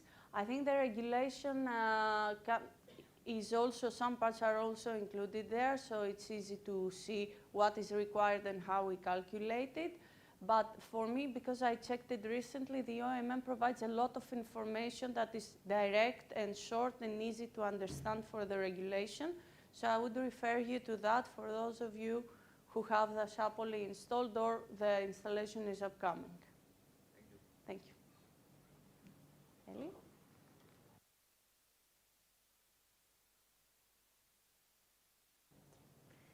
Ellie? Can I have the mic? Oh, okay. I'm on. Hi again. I hope you do not feel too sleepy after the lunch and our last night. I'm going to touch a very important subject now. We see that the concept of care and welfare is growing rapidly in our industry, and it's becoming one of its more important pillars. We are very proud that we have been promoting rigorously the last year our care and welfare for our seafarers, our program. We have had relevant campaigns. We send recreational equipment in a more organized manner. We have created an inventory so that we do not lose them, and that we can order whenever we are short of any, so that you, when you are on board, can promote activities that will help you bond with each other instead of people staying in their cabins isolated. Kostas told us before that now with the Starlink, the speed of Wi-Fi internet will be very, very good. So this is great news, but there is a danger there that people will become isolated with the news from the outside world and not manage to bond so well on board. We see here pictures of various activities on board our fleet. Again, a very important thing is the mental health of the people and how you being on board can see weak signals that maybe is a little bit, someone is distressed, and you could give some advice, because nowadays we have a helpline. You can suggest to them that they can contact this helpline, which is of course confidential.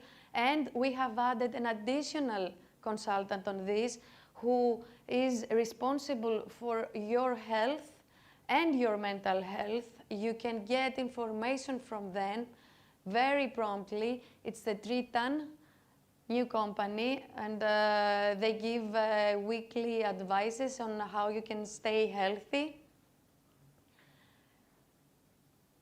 I see there a picture of provisions.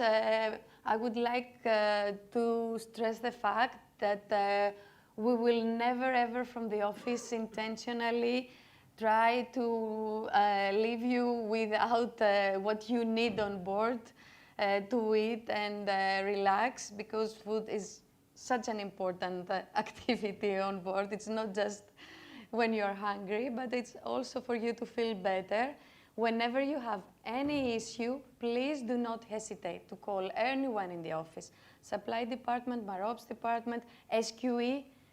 We really care about this for you. Now, in a while, we will have another video that we have created in-house. All the videos that you have seen, including this one, the script was created and the ideas came from Anthony Labros, who we are missing so much. And of course, we have a great production team back at the office, Andreas and Vaya, and so many other people, including our actors. Who we do this because we really believe in them, and we are passionate about the messages that we want to get across to all of you.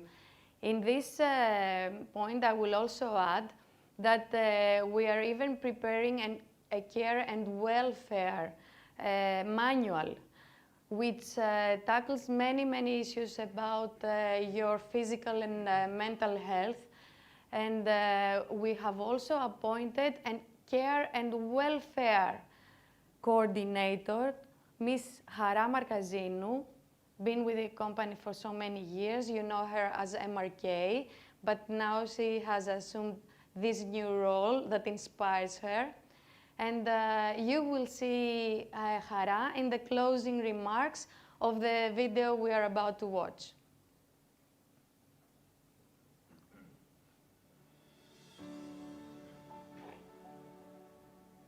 Mental health is our emotional, psychological, and social well-being.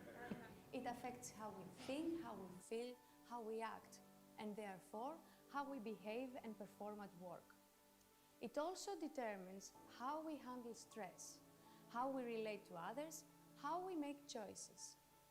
Problems, stressful situations, and life experiences play a major role in affecting our mental well-being.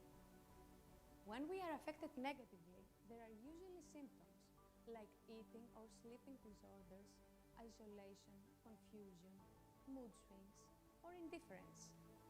However, on many occasions, these symptoms may go undetected by others.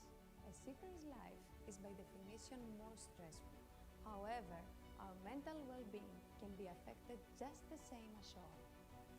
Our company believes that the mental well-being of our employees, both ashore and on board, is a priority. We have therefore prepared this video to raise awareness on this very important topic. Enjoy it.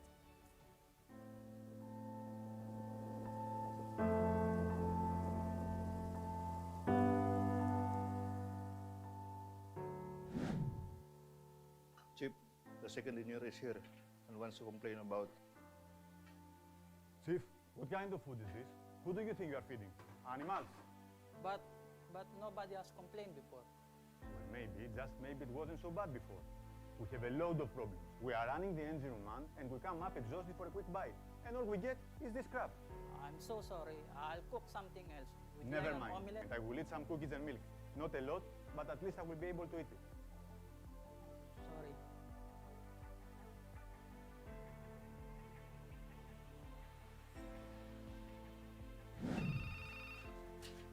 Hello, Captain. Yes, I can hear you. Please, go ahead. You did it again, and I don't know why. When we ask for 100 kilos of beef, this is what we expect to get, not 25 chicken. And the quality is worse than anything I ever seen. Sorry, Captain, I don't understand. Please explain to me so that I can fix whatever went wrong. Oh, I'm sure you know very well what we're doing. This is not the first time. What you're trying to achieve? Starve us to death or poison us like that Chinese ship? I'm very sorry, Captain. At the next port, I'll try to... Hello? Hello? Maria, I need you to process this order for pipes. It's very urgent. Yes, immediately, but I'll need a couple of hours to get quotations. I have 2 ships passing Singapore tomorrow for their quarterly provisions and stores. Plus, I had the captain from the Dynasty screaming at me just now, but I'll definitely do it. Okay, I don't think you understand. We have a workshop scheduled for the day after tomorrow, and they need all of the materials. Do you believe they can make it without the pipes? Yes, I understand, but everyone is pressing. I'll get on to it as soon as I can. No, you'll get onto it now. Elena, I need to take a break. Look after my ships while I'm gone. Okay, Maria, don't worry. Take it easy.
change for lunch.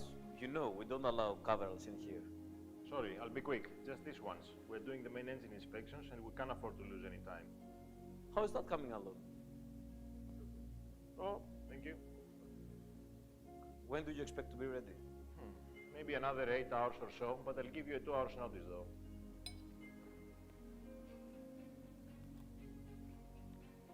Yeah. What is this? Did you try it? I know what it's supposed to be, but way off target. Yesterday, my second was complaining about the food. He was doing more talking than working. But this, it's really bad. It sucks. I know. Spoke to the chief cook yesterday to try and motivate him. Recently, he hasn't been the same. Poor chap. He thought I was going to send him home at the next port. But what's the problem? Is it the provisions? Poor quality? I thought we've got our share on this. Not just that. His house is in Mindanao, which was hit by the typhoon last week. The roof was torn out, it was flooded, and worst of all, his younger sister is missing. He's pretty messed up, and the best we can do is to support him. He's in contact with the CENMAR office, and they're trying to help, but we need to boost his morale. You can also call a helpline to get some comforting words though. I told him, but he thinks it's not confidential, and he may end up losing his job. That's nonsense. Remember last year when I was out of work for a long period due to the COVID, and the bank was pressing me for loan payments, threatening to auction my house? Sure, many of us been there. After I joined, I was feeling so miserable one evening, and I decided to call the helpline. Even though nothing had really changed, I felt such a relief. I think it works. Okay, but apart from that, it's our obligation as leaders, as colleagues, as friends, to stand by our people. I think you're right. I'll also tell the second to back off a bit. Sometimes he's a little bit pushy. Still, look on the bright side. This will make it easier to grab some weight. Always with a positive flag. Diet it is then. Let's all try our best.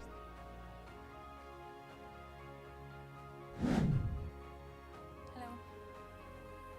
Maria, are you okay? I'm fine. Thank you. No need to worry. But I do. It seems you have been crying. Problems at work or at home? Or maybe both?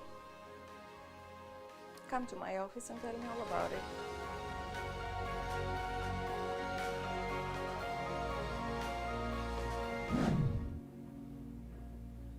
Hi Chris, how are you doing? Fine, Chief. You need some coffee? No, thank you. Just my mind. Actually, I've been meaning to talk to you about something. What's up, Chief? It's about the chief cook. You know he's been going through a tough. You mean the chef of disaster? The dog food specialist? Come on, knock it off. I'm meaning to tell you that he's going through tough problems back at home and we must support him. So what? We all have our problems. Exactly. We all have our problems and we must stick together. We need to understand that everyone's performance is being affected by our problems. Take for example yourself. Yesterday you were slow because you hadn't eaten properly. What if you had problems back at home and you couldn't be able to solve it? Yeah, I guess you're right. Maybe I was a bit rusty. We must be there for our colleagues and we have to show that we care. And if you really want to be a good chief engineer and a leader of men in the future, you should always remember this. Thank you, Chief. I will go apologize to the chief cook and try to make amends. Thanks, Chris. I appreciate your attitude on this matter. I'll see you later in engine. Bye.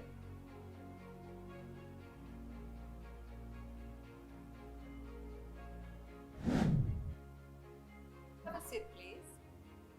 By the look on your faces, I guess you're wondering why I asked you here. To be honest, yes. I want to talk to you about Maria. She's been struggling recently. Yes, I've noticed too, and I wanted to ask you whether it's possible to replace her or switch departments. I don't think she can handle this pressure anymore, and in the past, she really did great. John, it seems we observe the same thing, but we definitely don't agree on the course of action. Maria has been under a lot of pressure, both internal and external. She's going through a nasty divorce, which would affect anyone. Plus, the recent fleet expansion has added to the workload, as have the emergency repairs from port to port. I didn't know about the divorce. Did anybody I did. She said something to me, but I didn't ask for many details. I didn't want to pry. Everyone have their own problems. I wonder why she said nothing about the divorce. She didn't say anything because she didn't think anybody cared to listen. It is our duty, your duty, to be open to listen to what your people have to say, be it personal or on the job. Okay, we see bad eyes and everything, but at the end of the day we need to do our job. I still think it's better to look for a replacement. That's not how teams work. When a team member is struggling, the rest of the team helps. When a wolf is wounded, the rest of the pack helps it survive. They don't just leave it behind. So what do you suggest we do? In brief, cut her some slack. Give her some breathing space. Not everything is equally urgent. Prioritize your needs carefully. And if something really pressing comes along, Elena will be there to help out, won't you? Of course I will. Anything to help Maria. We can also take some work of hers for a short time. Maybe our fleet can take over 5 ships for 3 months in order to help. That's a very good idea. Thank you for volunteering. You see, there is a lesson to be learned here. If we listen to our colleagues, then we can really help them. And in turn, help our work and the company. It's a win-win situation for everyone.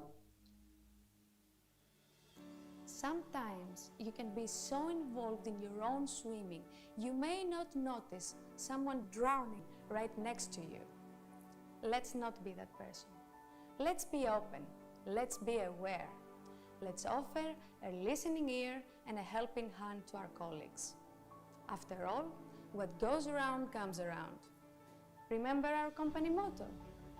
Be aware, take care, every time, everywhere. It also works when we need to care for our colleagues. Our company cares for your well-being. You are our people. You are our family. Help is always available if you ask for it. The helpline is totally confidential. Please don't be afraid to use it.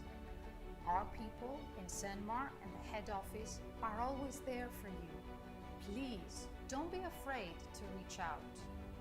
Most importantly, when you are among colleagues and friends, both on board and ashore, listen to the other, observe their behavior, and offer assistance, even if you're not sure it is needed. In a nutshell, let us all practice self-care and let us care for each other. It's okay not to be okay, as long as you share it.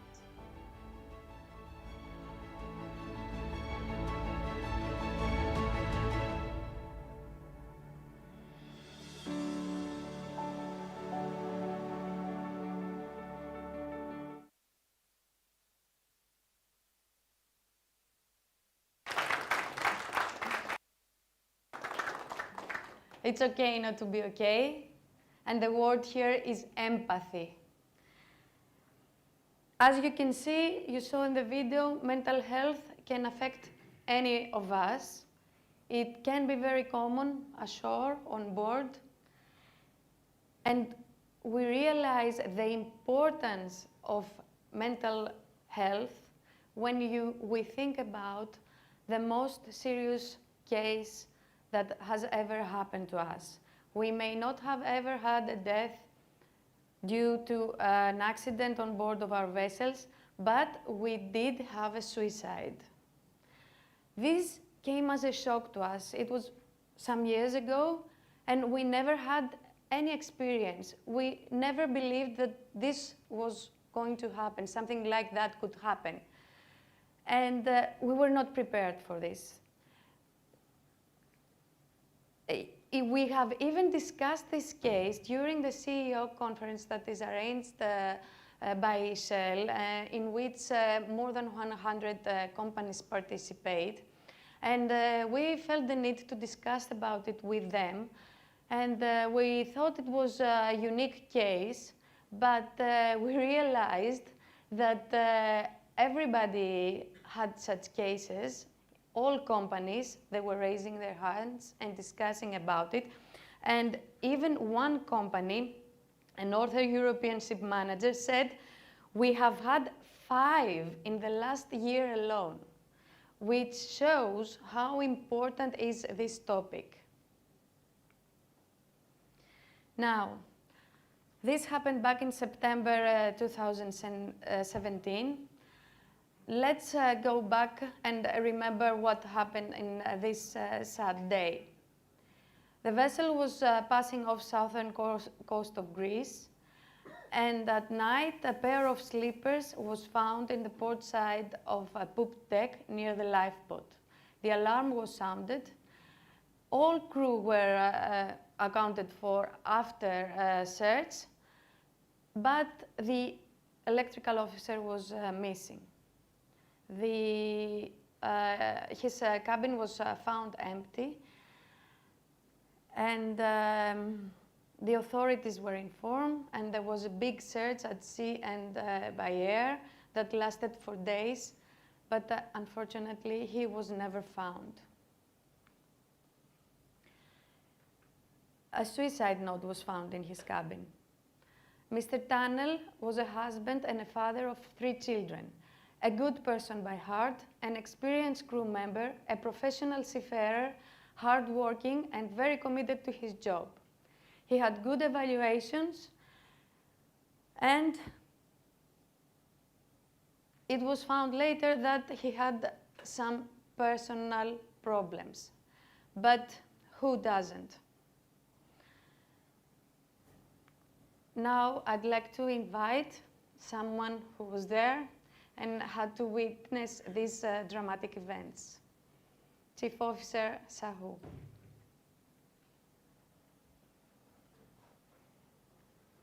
Would you like to bring this forward?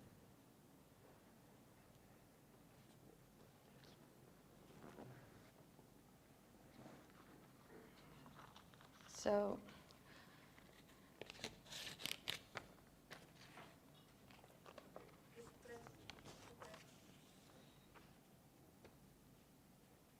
no, it was on. It's on now. Okay. Give us, please, a short recollection of the events. First of all, good afternoon all. I'm very sorry that I am here to share some unfortunate experience of myself. Actually, I believe in future nobody will sit in my seat and share such experience. But I want to speak up so that in future we will not have such things. Thank you. So that day already you told what happened. Just I like to add, he was suffering from back pain and he was been advised to have the cabin rest, and his food was also serving in the cabin only. And that steward was, he was there to serve his dinner in his cabin, and he found the electrician is not in the cabin, and he reported to breach. He did his part. He did the duty chief officer. Also, just maybe he is somewhere else. It was unnoticed, and after some time, the slipper found near the ship site. And then we carry out the extended search and rescue, search operations, and we found the electrician was missing. And then we followed the procedures. We informed Greek Navy and the office also. We conducted search and rescue operations, search patterns followed by, as advised by the Greek Navy, until next day morning. And then we proceed for our destination as advised by the Greek Coast Guard. And still we didn't find him.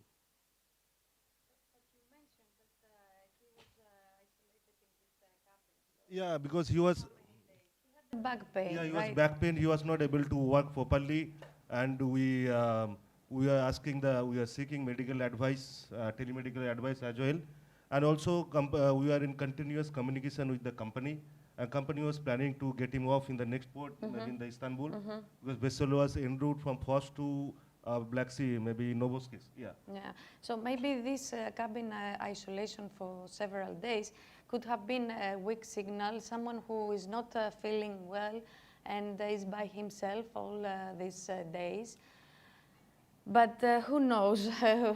You just said that there were not any weak signals for his intention. Ma'am, actually, being a second mate, I was a little worried about his health condition also, because I was the one who was making report of his daily health situation.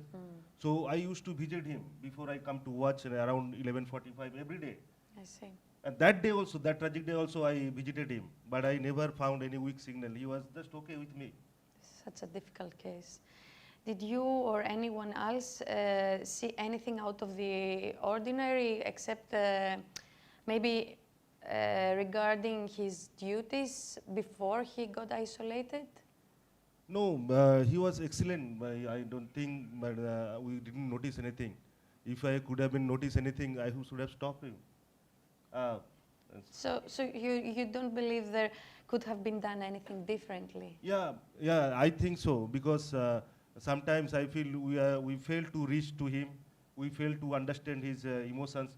Maybe not he is not facing any issues professionally, but maybe he is facing any issues back at home. So we could not. We fail to understand. We fail to feel him comfortable, like we are a family member. We are in same team. So maybe he could share something and we could help him. I see. Of course, please. Yes.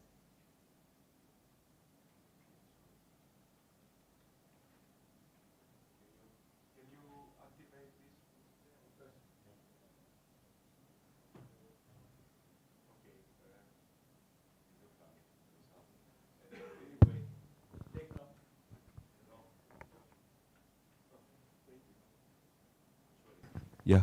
So just this seafarer, he was following daily, let's say, like all of you, like the breakfast, coffee time. He was following. He was with you, with all crew, or he was, let's say, a bit at the side alone. Just if you remember something like that. No, apart during he was not never alone. Never. So apart from these 2-3 days, only when he was having problem, and this was given the choice.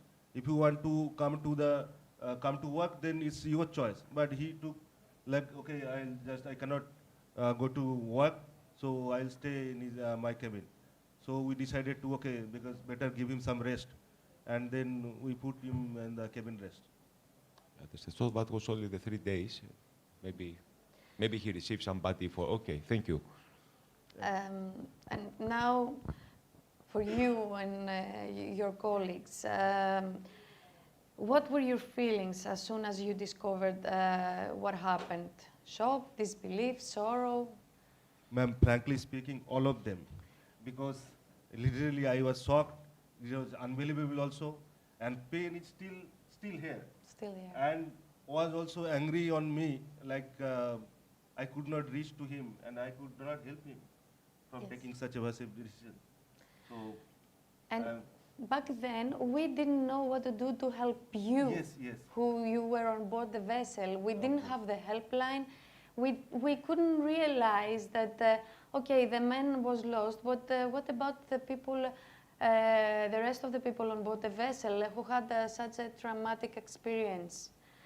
But now we know that this can happen, and we are including specific instructions in our new manual that we are about to launch in the Care and Welfare Fair Manual, that also assist you to read any weak signals or ring a bell. Your feelings that you have mentioned, do they fade away easily? How long does it take? Ma'am, frankly, the right word you said, this is only faded away, but this feeling is still there. Sometime comes in my mind, but after that incident, we stayed together. We realized the importance of being one family only, and we helped each other. We stood by ourselves, and the time passes. Even the time is the best medicine. So slowly, we come on the track, And also I like to mention something in this, that time our management on board was excellent to handle such situation.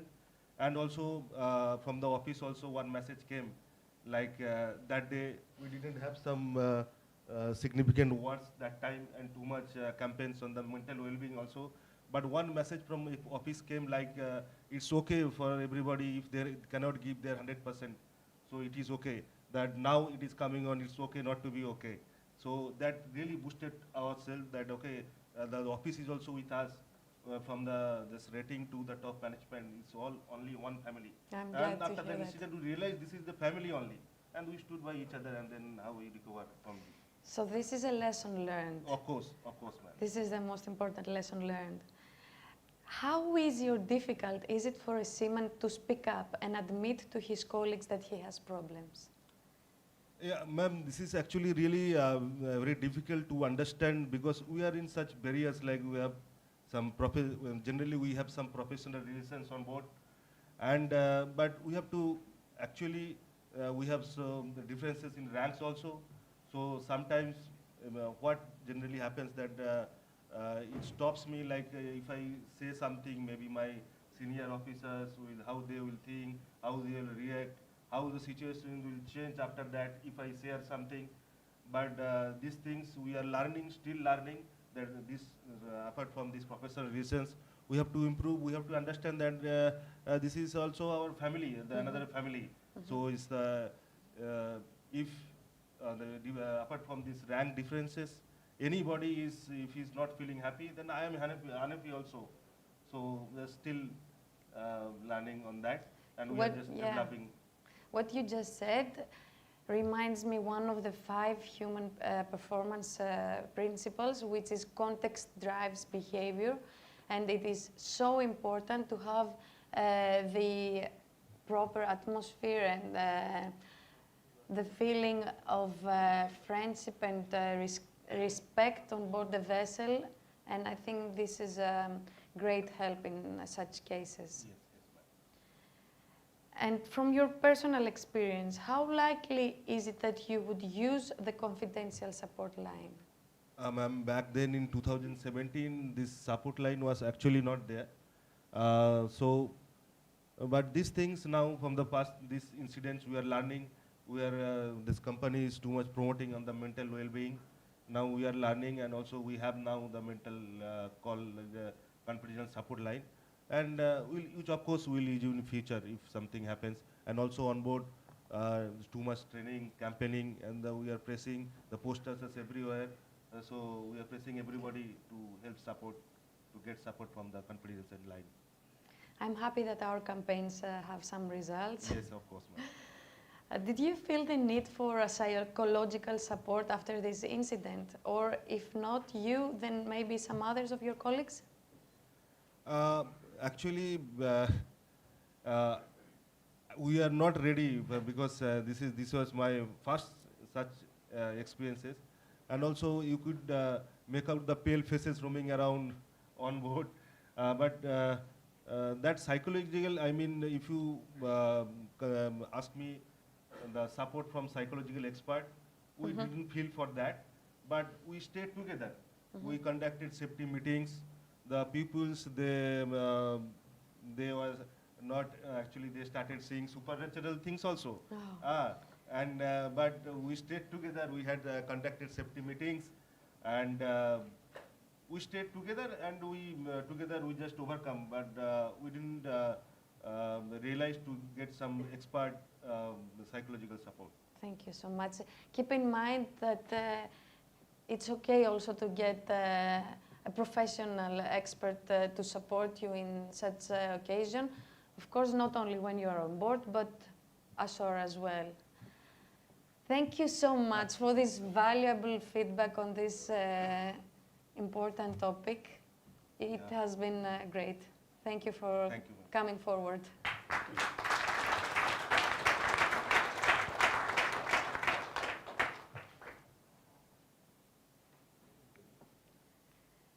Remember, speak up. It's okay not to be okay, and you are not alone.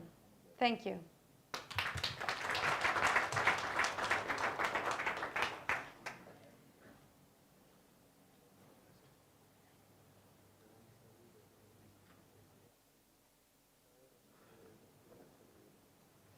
Okay, thank you, Ellie. It was a very powerful session, I think very moving for all of us to hear and very empowering, I think, to support each other and look after each other. So at this point, let's have a short coffee break. Let's be back in half an hour, 3:15. Okay, thank you.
Welcome back for our final session. For the next presentation, I would like to invite on stage here a very valuable member of our CENMAR office, Mr. Rajesh. Please join me.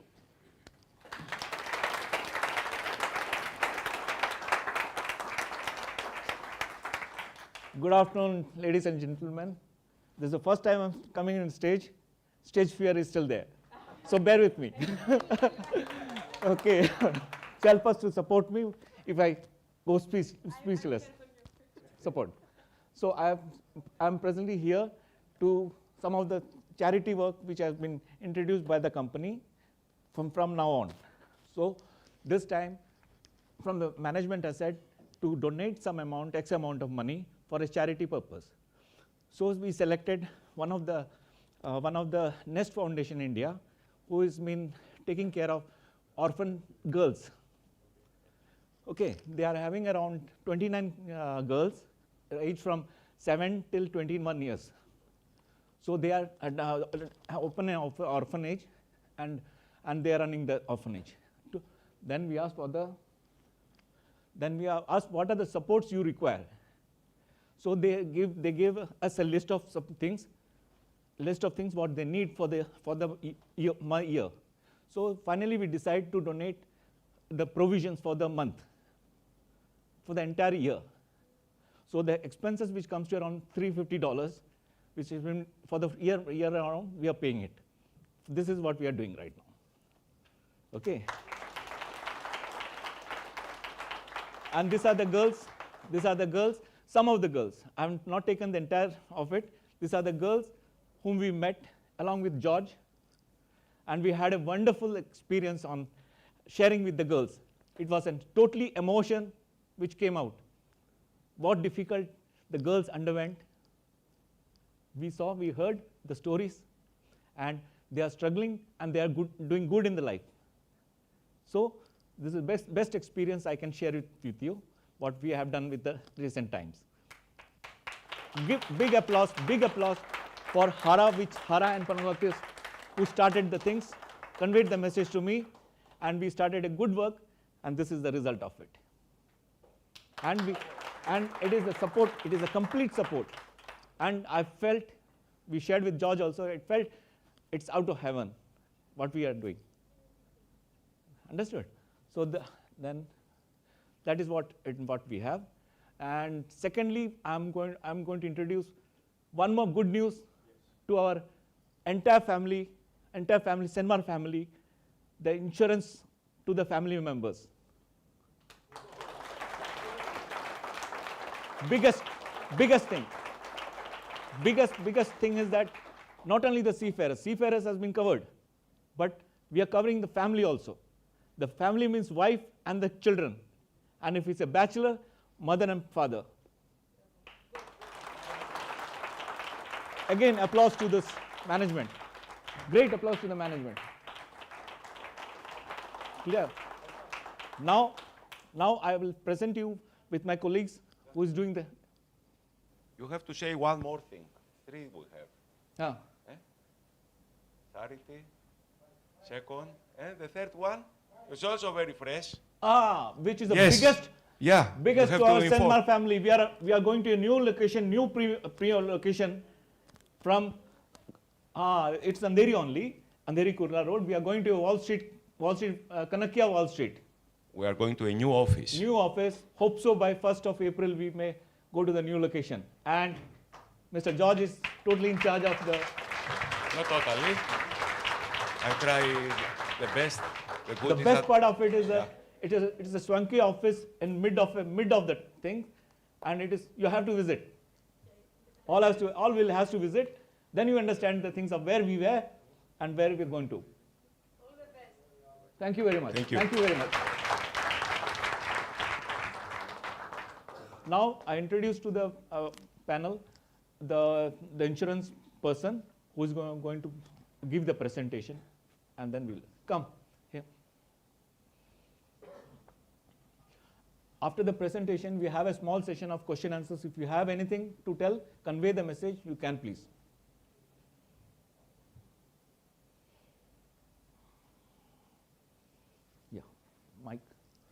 George, give the mic, please. You want this?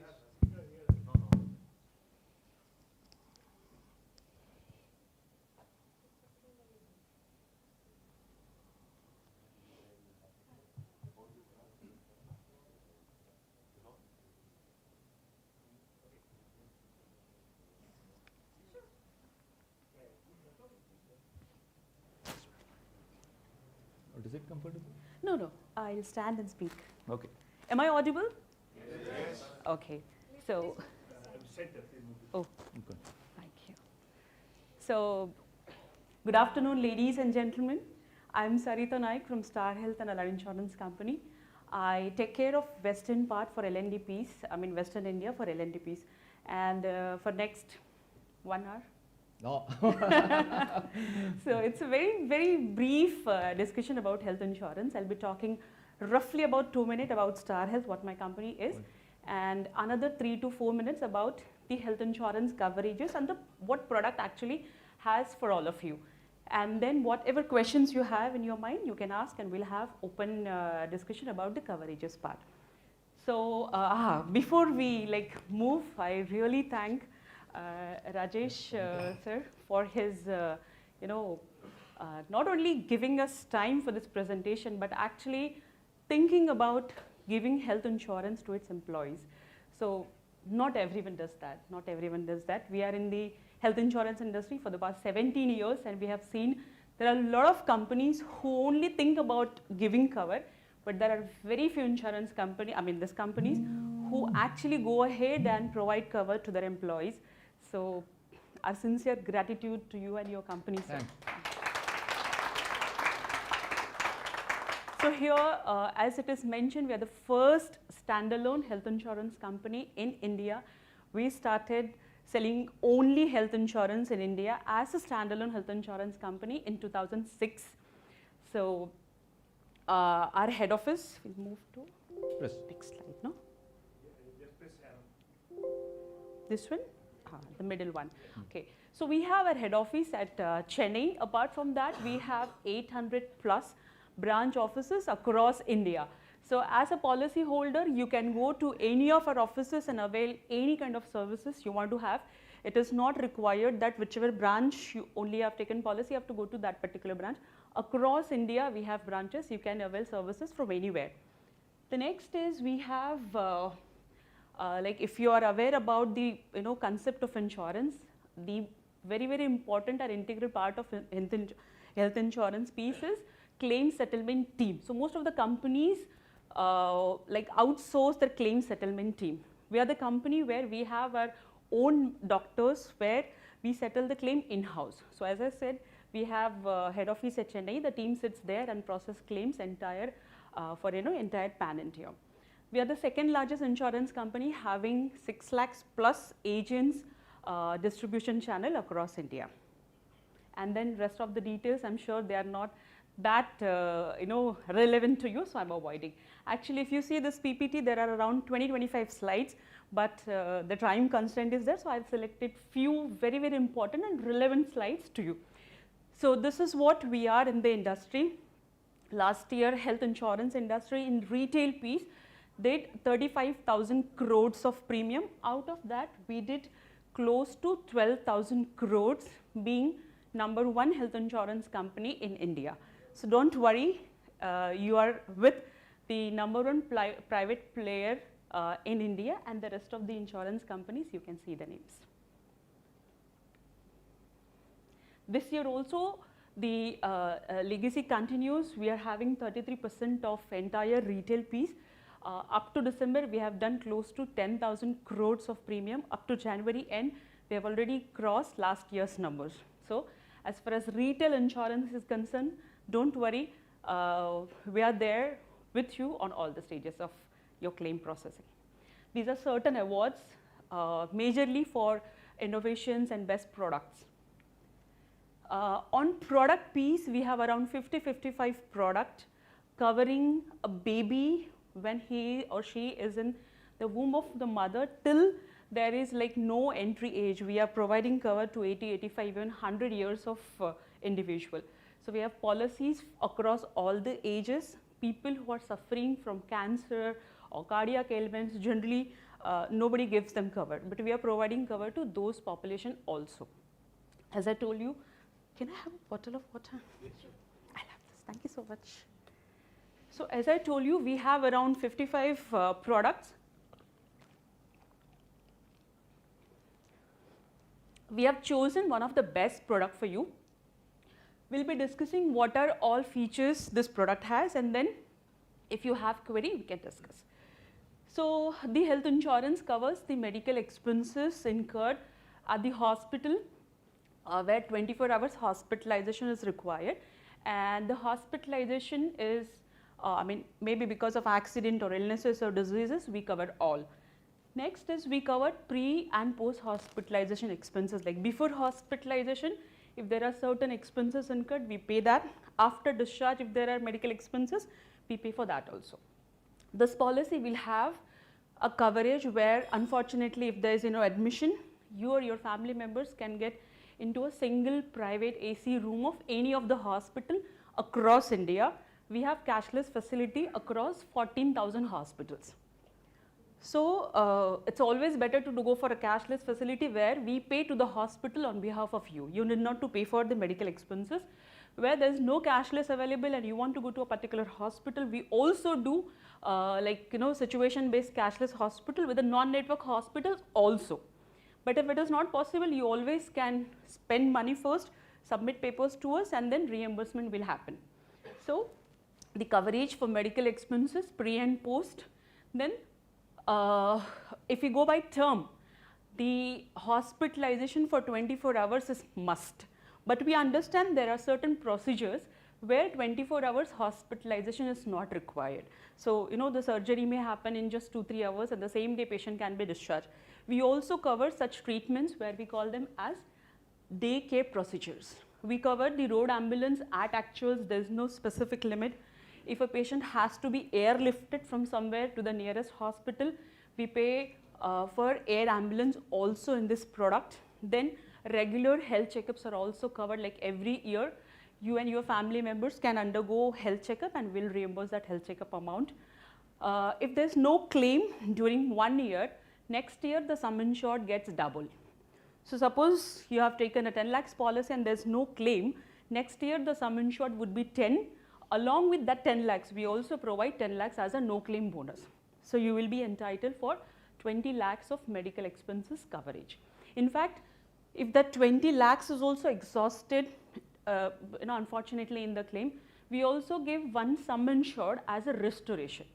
So if you run out of the sum insured with one single claim, you and your family members, if required, can utilize that restoration amount also. And this all is without any additional premium. Whatever premium is charged, all these benefits are inbuilt in that plan. The third is outpatient consultation. We understand like if you want to visit a doctor, that is also covered, but then you have to go to a network hospital only for consultation.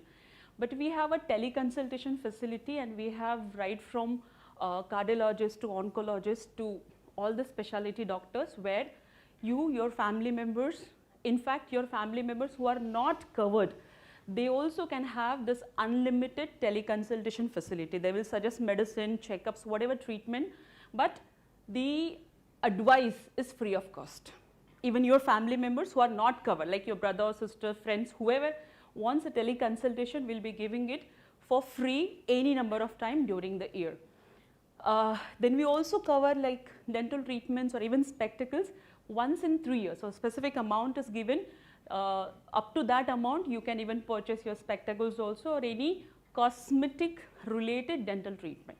But it is only once after a block of 3 years, it's not every year. Then a small amount of, let's say, 1,000 or 1,500 rupees is given for each completed day during the hospitalization. So entire claim is, when the claim is payable, there are certain expenses where we call the incidental expenses, which are generally not covered, like traveling and all or having food outside.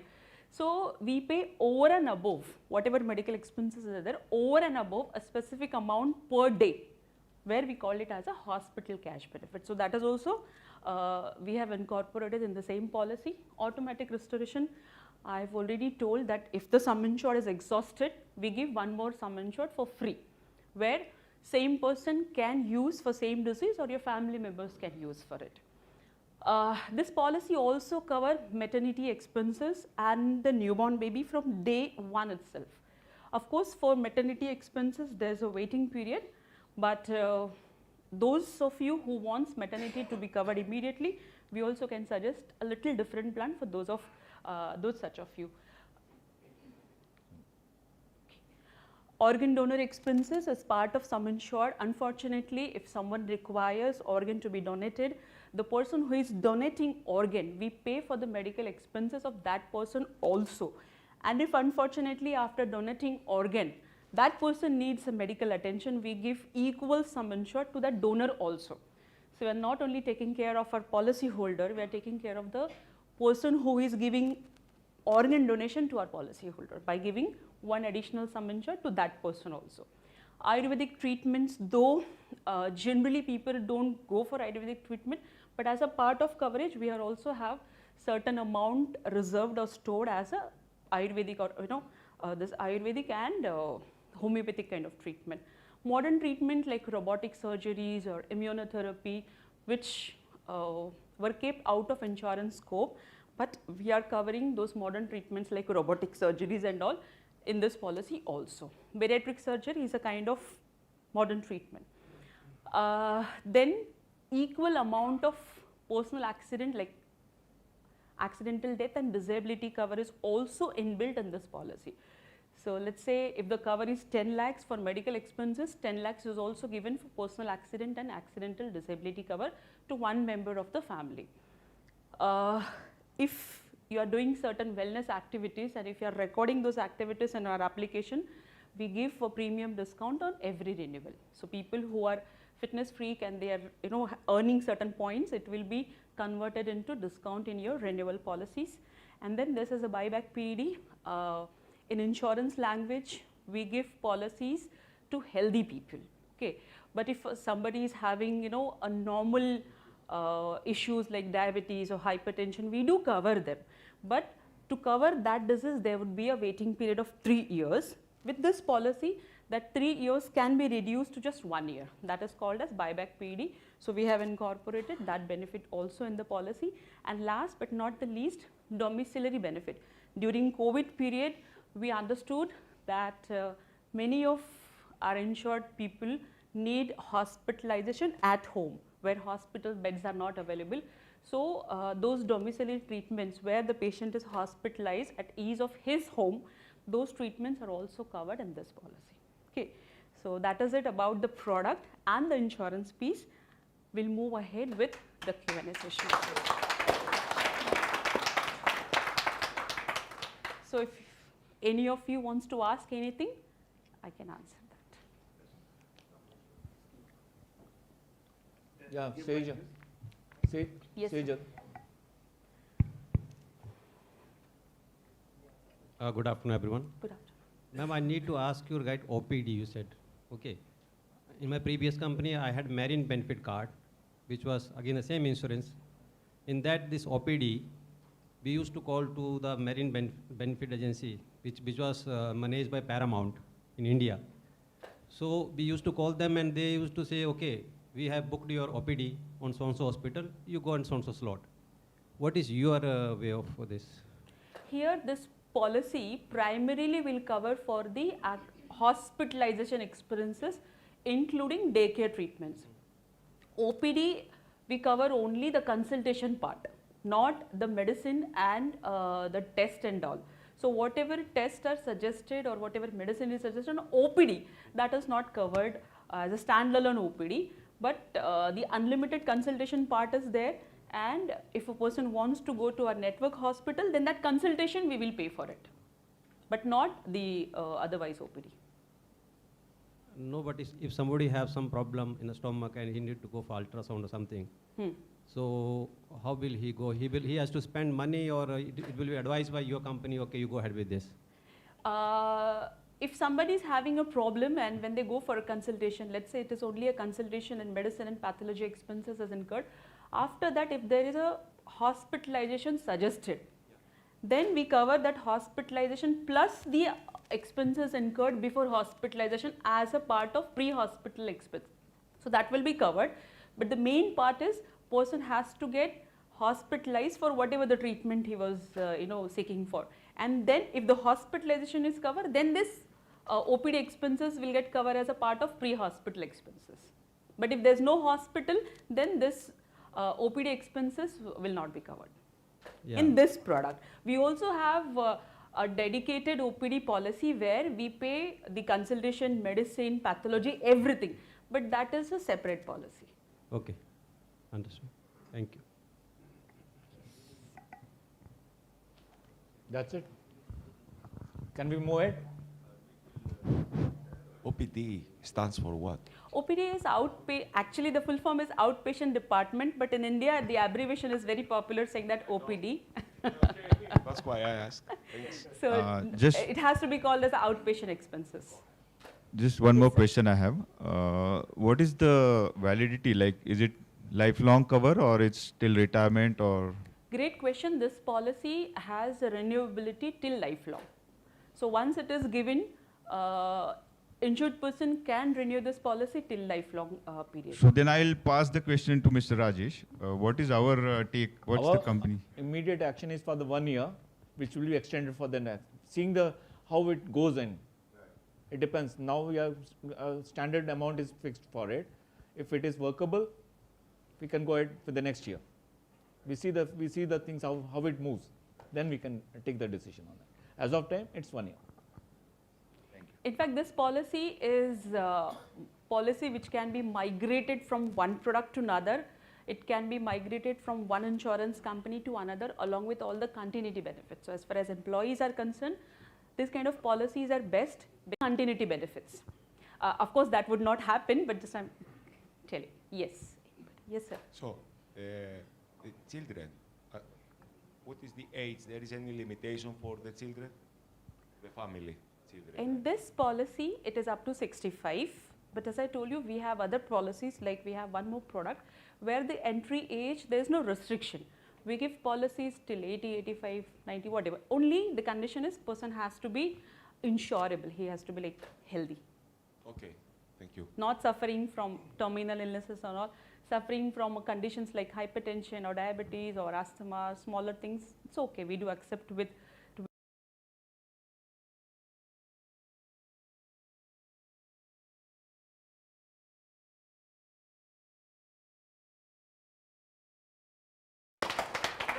Thank you so much for this opportunity. I'm really grateful. Thank you. How it comes?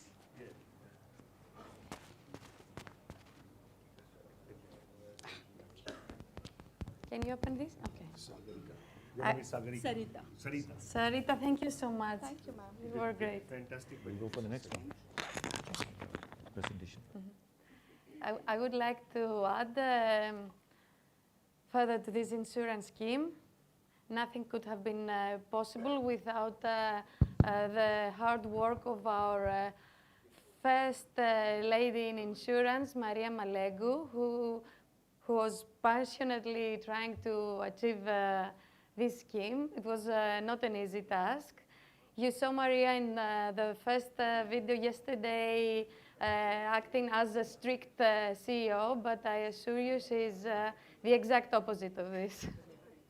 So a big round of applause for Maria as well, please.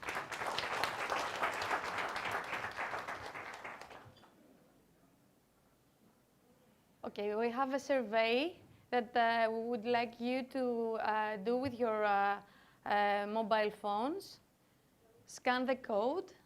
And now, as we are going to be addressing the questions that you placed during these 2 days, you can at the same time vote and state your opinion in this survey we have prepared. I'll ask Fivos and Panayotis to join me, please.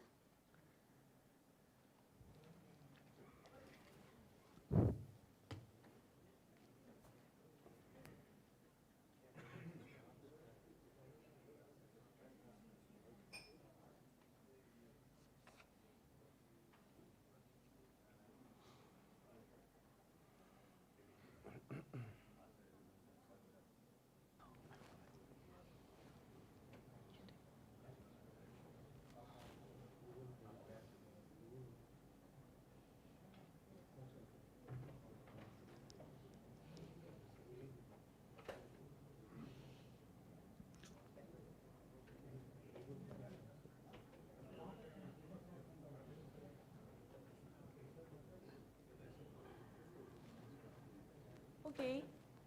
So, have we completed the survey? Or you need some more time? Some more time, I think. Give him something. Yeah? Go on.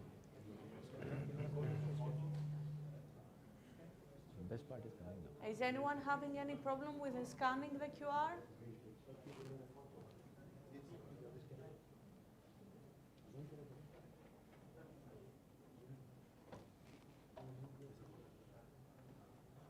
Μπορείς να περάσεις και από τα τραπέζια να δεις πώς τα πάνε.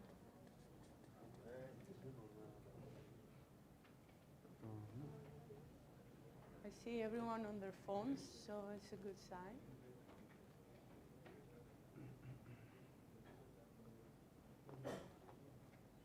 Ας το κάνουμε κι εμείς.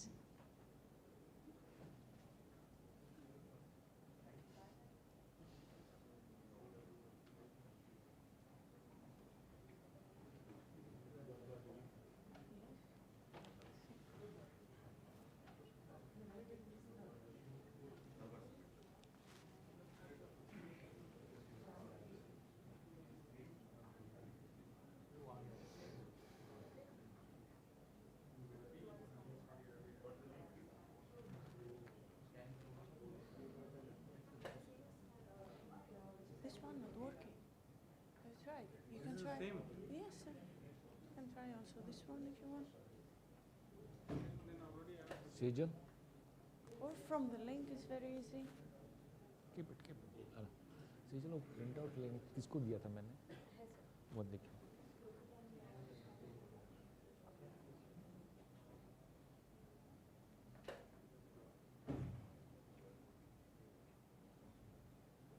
Grigori, I hope you have already completed, huh?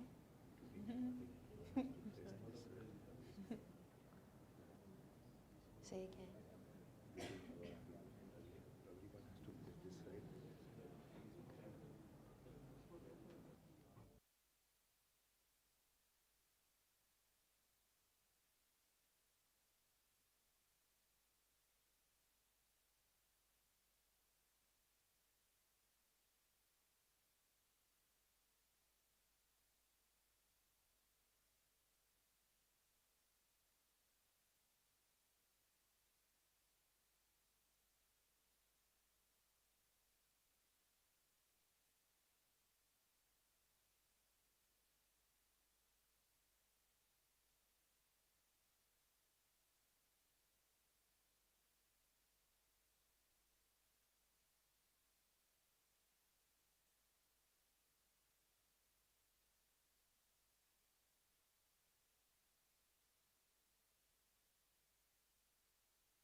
For those having a problem in scanning the QR, you can also access through the website that you see on the screen at the moment.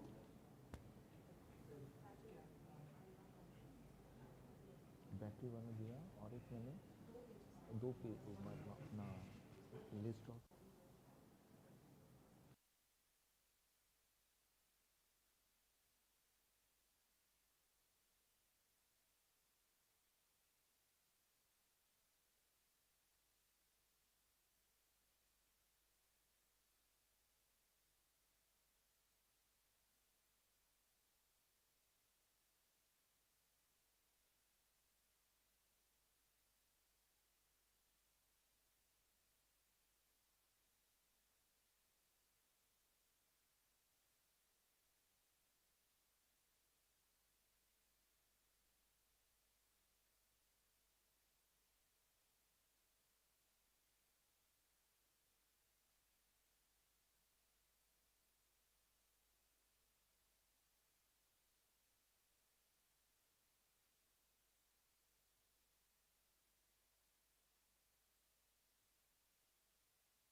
finished. So I think we can proceed with the closing remarks. We have here on stage Miss Ellie, Mr. Panagiotis, and Mr. Fivos. All yours. Thank you, Christina.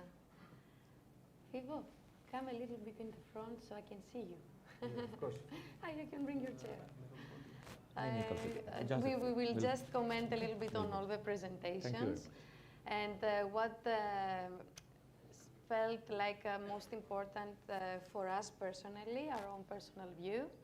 And I'd like to start with mental well-being and the mental health and how important it is for me, and Thank you very much. how happy I am that as an organization we are prioritizing for its merits, and these merits helps all of us, both at home and at work. So, Fivo.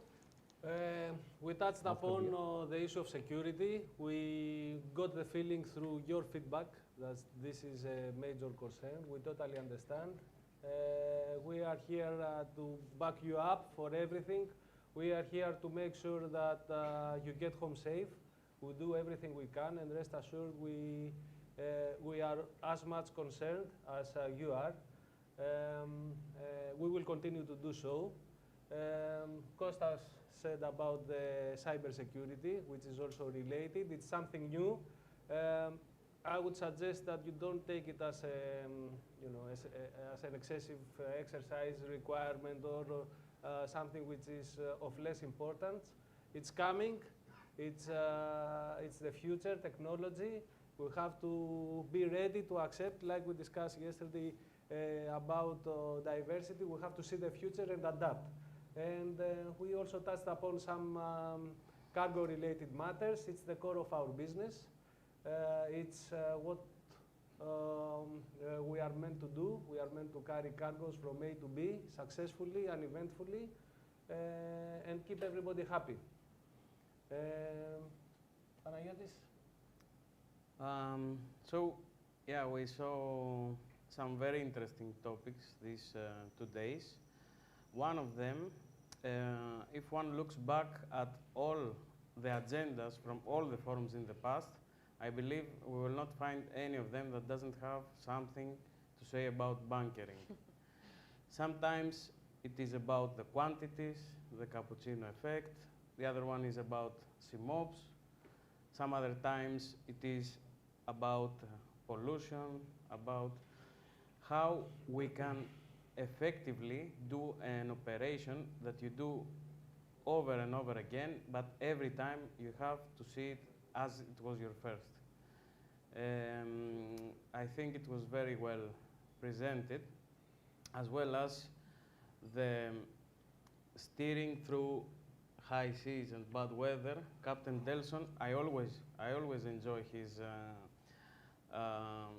presentations because he gives us very nice puns, and I can see that he's working a lot on it.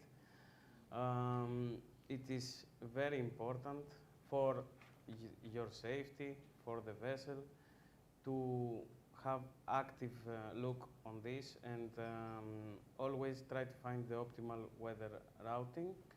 Of course, the office, marine operations, and especially Captain Delson can always help you on this. And Ellie, what about the generation gap? Okay, this is very, very important to me. I have it in the back of my mind. Lately, all my colleagues, almost all my colleagues in SQE are young, and it is a real issue to communicate with the generations that come after you, because the gap is getting bigger and bigger nowadays.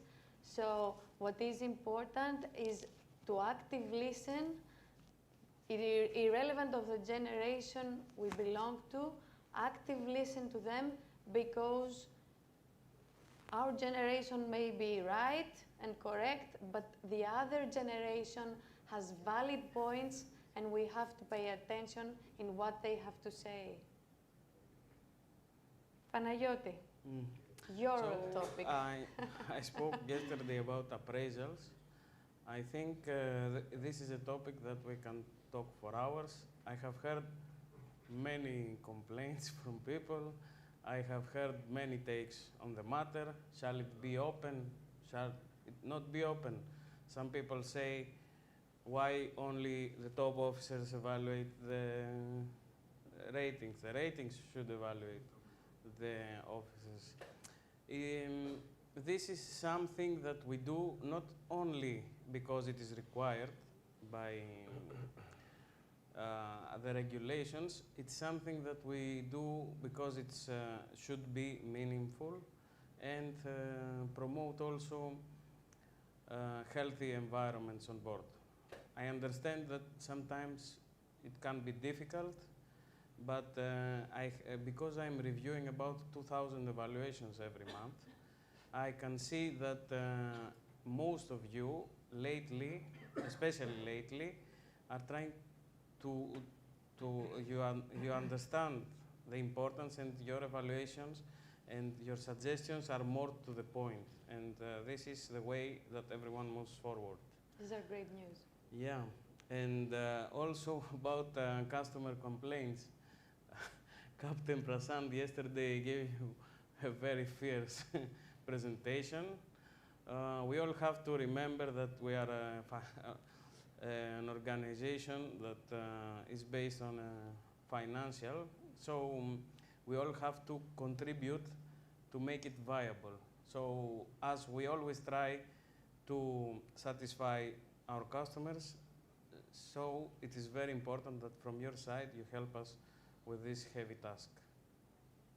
I realize now how many important topics we have touched, and one of my favorites is the 5 human performance principles.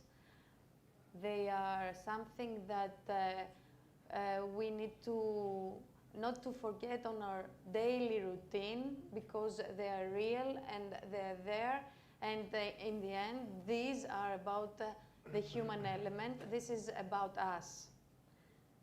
Fivo? I will finish from my side saying that at least the way I perceive things is that this is a multi-diversity forum, I don't know, multi-dimensional with respect to diversity. So we spoke about so many different topics, about cargo operations, navigations, cybersecurity, security, safety, leadership, everything. We also touched upon the losses of some of our colleagues. We got so emotional. We have to be blessed. We have to feel blessed that we are all here today sharing this this initiative and exchanging ideas. We are all here and at such a beautiful country, at such a nice place. We should keep getting ourselves improved.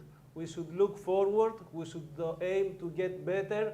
We should embrace change, try to adapt, lead by example, and give our best in every way, in our everyday life, and also in our jobs. So nothing else from my side. Thank you so much, Fivo. Change indeed is the key word here, and I'd like to thank our team from Athens and India, who embraced this change and did so well during this forum. Eleni, Grigori, Giorgo, Delson, Prasad, Christina, Fivo, Panayoti, you were all excellent. Of course, our production team, who were the key to this success. Nothing could have been done without Kostas and Spiros. I think this forum went great, and that is what is it all about, the embracing the tides of change, because things are moving fast and we cannot be left behind. We have to be ahead of everything that is happening and be adaptable to change. Thank you very much. We will now move on to your questions, the ones that you have been placing. Okay. So we have a small surprise. Our vessels that have been watching the forum online have sent us some messages, and we'll be very happy to see them.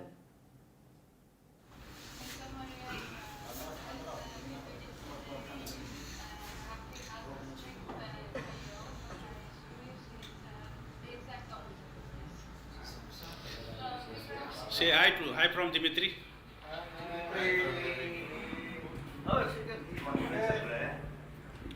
Come, seconds up. That's you.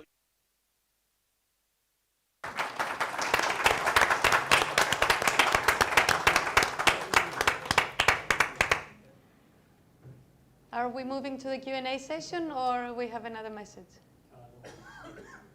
Q&A. Okay, thank you for all the questions. It was overwhelming, all this participation from your side. We will address a few of them. We do not have the time for all of them. Let's start with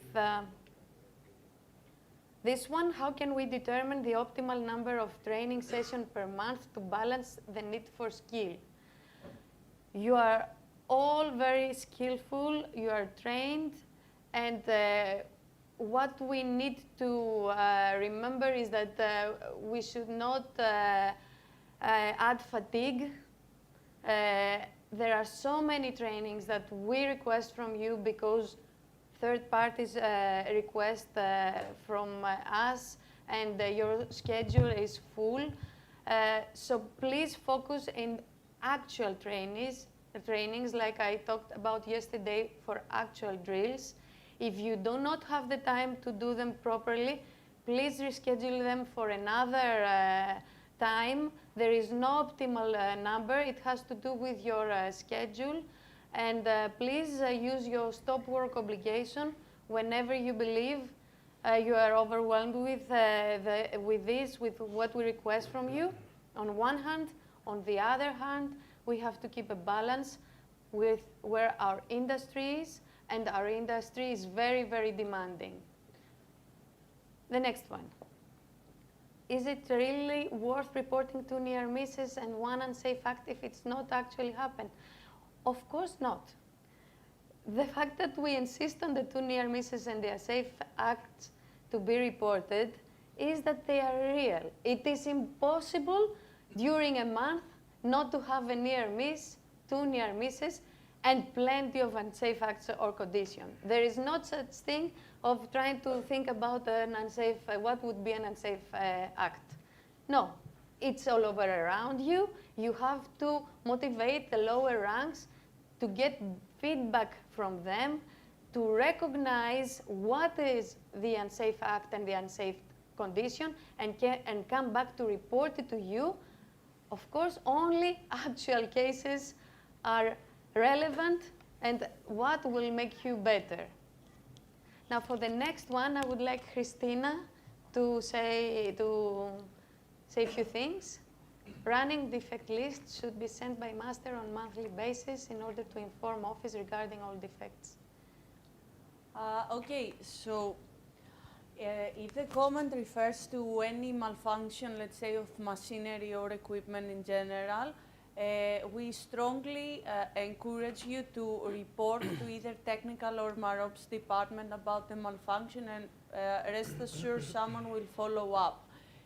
If this comment refers to the defects that we need to officially raise a defect list, also the office can advise you whether the item you are reporting should be accompanied with a defect list.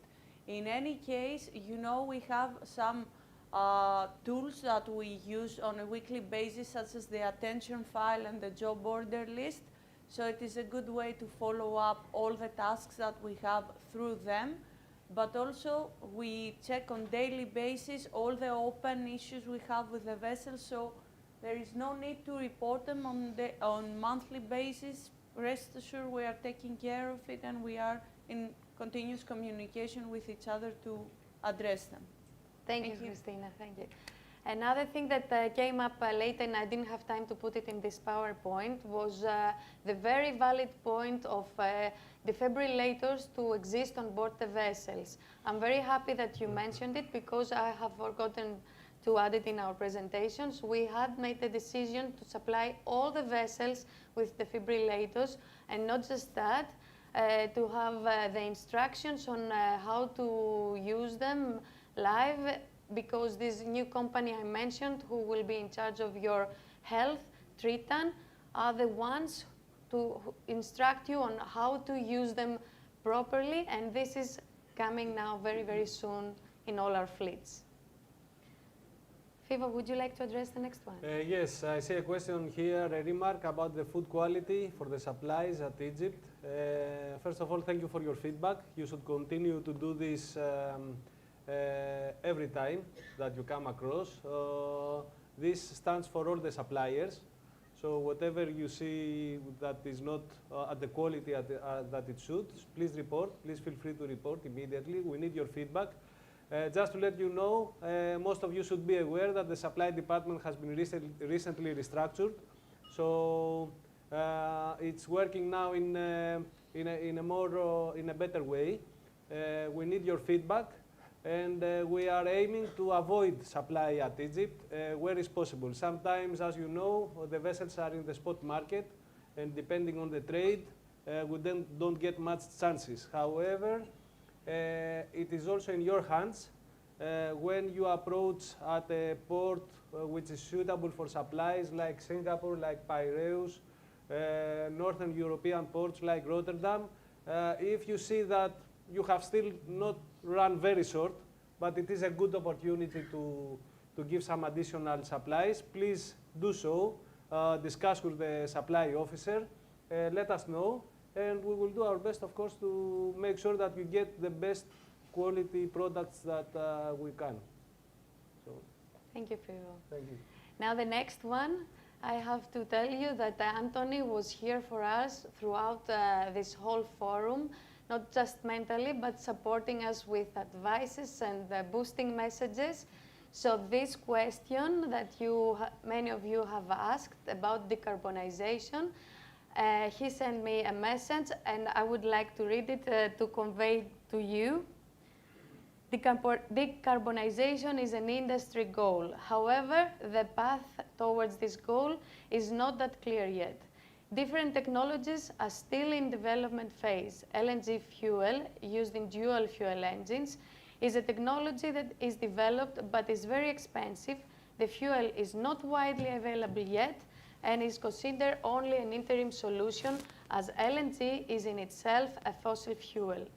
Other clean and green technologies, such as methanol or ammonia, are also in use but in an early testing phase.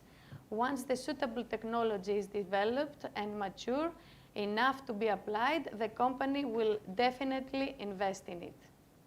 That's from Anthony, and now we proceed to Panagiotis areas. Oh. So, yeah. Thank you. Contract duration for top 4 to be reduced to 4 months. Okay, let's have a survey. Who of you wants 4 months contract? Just to have an idea. Oh, okay. You, 4 months contract for Mr. Marioras. So, this is something that is still under discussion, but at any time, you may know that before you join the vessel, you may, if you have any special reason that you want 4 months contract or less or more, you can say this into our CENMAR team. And in most cases, we are able to accommodate this request. We will have some internal discussion to see if we can do it universally to everyone. So, during pre-medical examination at CAIFAC Medic Care, many officers were diagnosed with certain issue like stone in kidney and his joining was delayed. However, no issue found later by officer. Okay, this issue I've been made aware in the past. Just to inform you, this is a regulation of DG shipping. DG shipping is putting some limits to the medical examination scores. So DG shipping, I think, in the specific kidney stones is allowing 3.5 millimeter, where other doctors find it not an issue. But we have to abide to the rules and regulations of DG shipping. This is why this is happening. Joining vessel is not on time as per given readiness. Okay, this is an issue that can occur sometimes, and the reason of that is because our vessels is in the spot market. Sometimes we don't know what is the next voyage, or with the situation happening lately, we don't know what will be the route of the vessel, if it's going to be through Suez, if it's going to be around Africa. There are many factors, but we always try to accommodate everyone's requests. I know that this is a big headache, especially when we have many vessels now and a lot of crew. It's a big headache, but our goal is to satisfy everyone. It will happen that sometimes we will be delayed or you will be asked to join earlier, but this is the nature of our job. But always keep in mind that our goal is to satisfy everyone's needs. Suggest to consider keeping Indian cook for Indian manned ships. We find difficult to make Filipino cook understand different food combinations, spice, oil levels in food, or assistant cook. Okay, so actually in the past we have tried this experiment, and because I was still not yet in the office, I heard from my colleagues that it had not such a good outcome, and then this project was scrapped. However, we can always revisit this, and if this is a popular demand, we can always start easy with one or two, and then keep, if it works, we can expand it.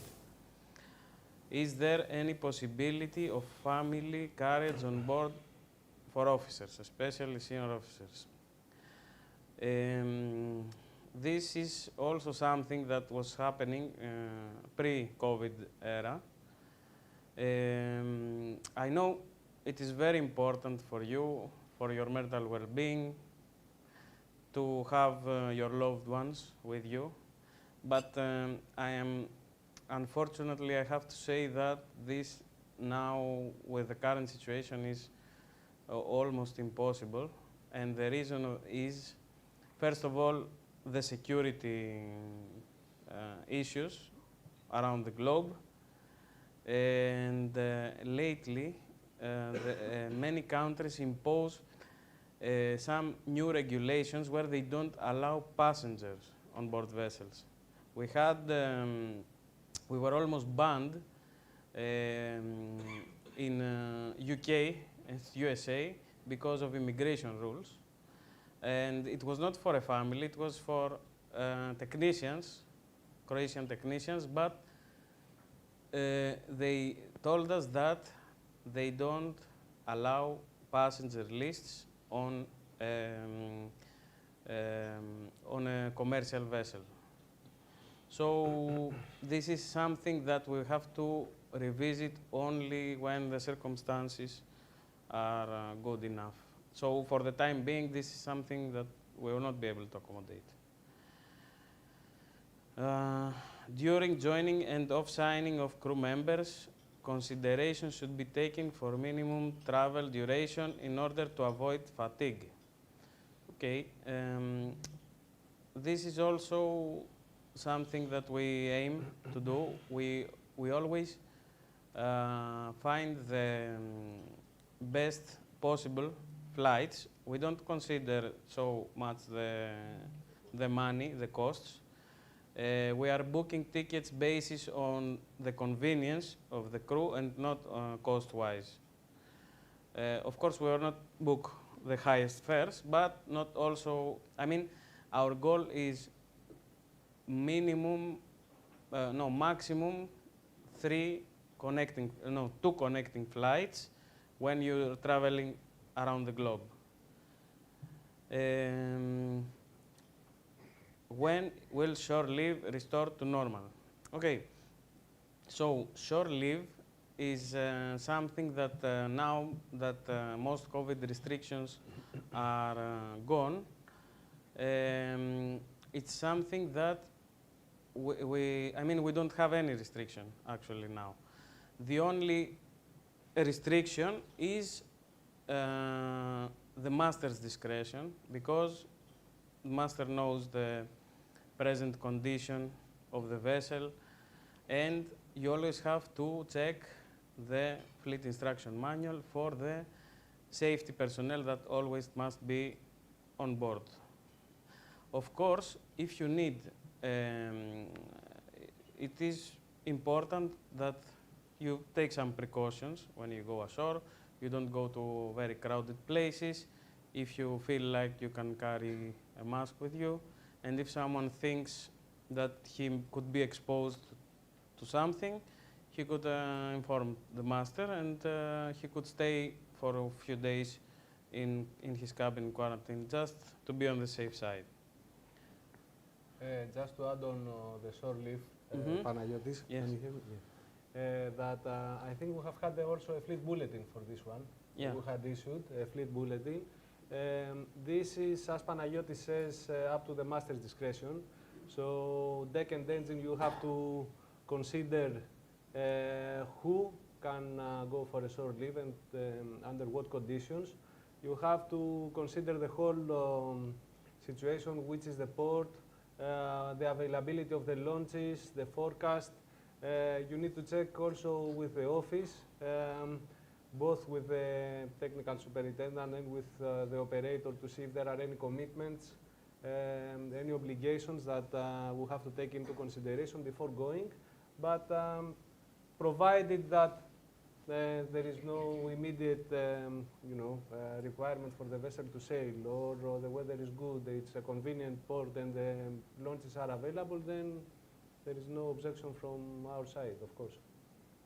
Can I add something on this? Take the mic. Yes. So, for the shore leave, I think the only that we have to consider is when vessel is at anchorage. I mean, we need service boats, it is far the ship, things like that. This we have to take, let's say, permission. All the rest, when the vessel is berthed, the captain just can inform the office. The crew can go out, for sure, and based on all this, what they say, but cannot be all together. You arrange. Okay, but always remember, if many costs involved, let's say you need $1,000 to go out the boat, another 1,000 to come back, yes, you have to ask. Or, I mean, high costs involved. Thank you. So these are all the questions that we chose to answer, but I would like to clarify that this is, our procedure is because we care about the feedback. Later on, we put all these questions, plus all the other questions have been asked today, to our office task manager, and they are assigned to each department, and they are properly answered. And many things, like the health card that you have now, and many other things that we have done to improve ourselves and also improve the conditions that you have on board, comes from these questions. So do not be afraid, keep asking questions, and we will always try to improve ourselves and be better. That's a great comment, Panagiotis. Thank you. So Thank you.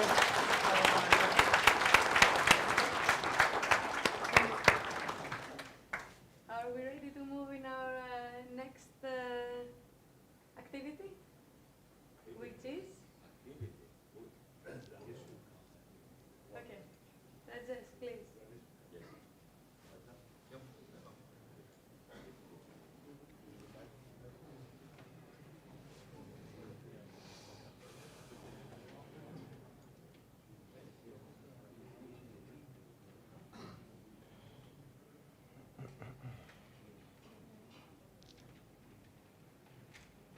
Thank you, everyone.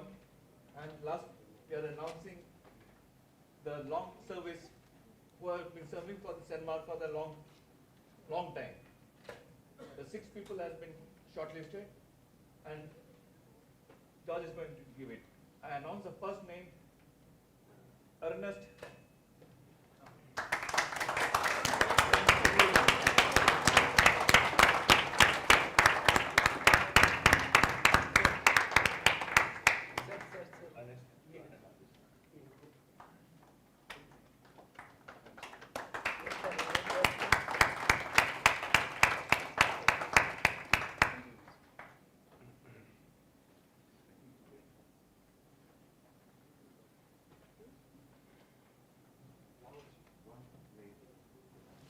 Second comes Avinash Basan.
That was a surprise, eh?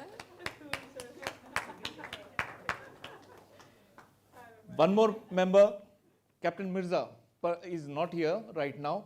In its absence, Sejal will collect it.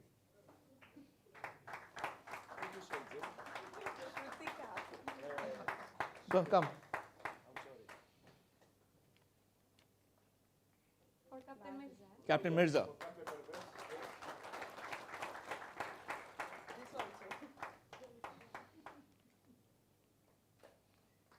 Thank you very much. Thank you. That's it. switch off.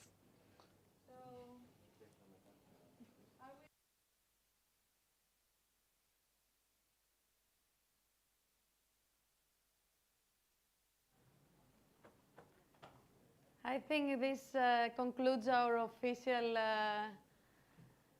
part of the forum. And the production team will let me know if it's now time to stop streaming, and wish to everybody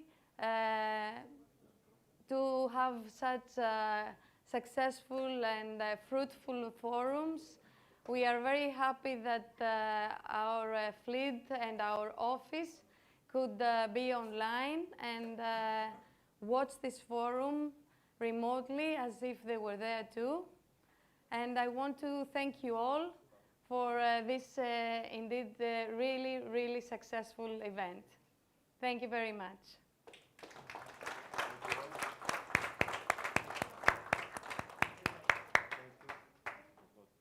Thank you all for coming, and you enjoy, and you listen all these 2 days. And you know, every year this is repeated.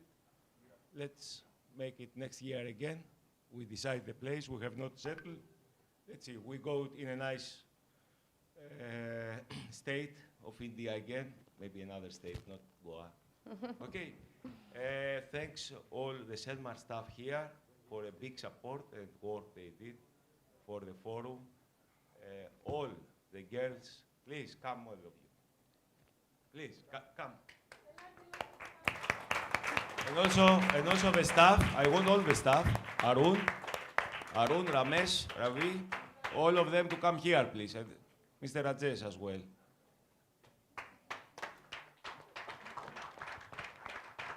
Where are some missing? Yes.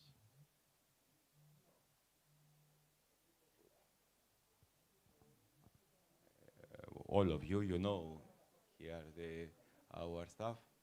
Thank you very much, all. Each one had an important task they follow. Hospitality, I think the choices were excellent, all of them. I did little bit, just make little Greek scent I give to him. So he adjusts as we like, I think, this time. With you enjoy, we enjoy, everybody like that, I think so. Thanks a lot. I wish you to have safe contracts, calm seas, as much as can be, smooth inspections, okay? And always contact the office before to help you there, before the issue comes big. Thank you very much, all. A big round of applause, please, for everyone, you and everyone.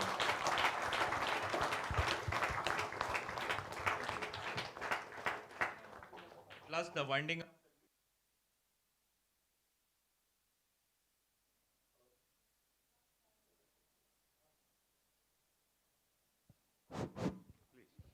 Yeah, repeat. We'll be doing a photo session, which will be covered in the balcony of the second balcony.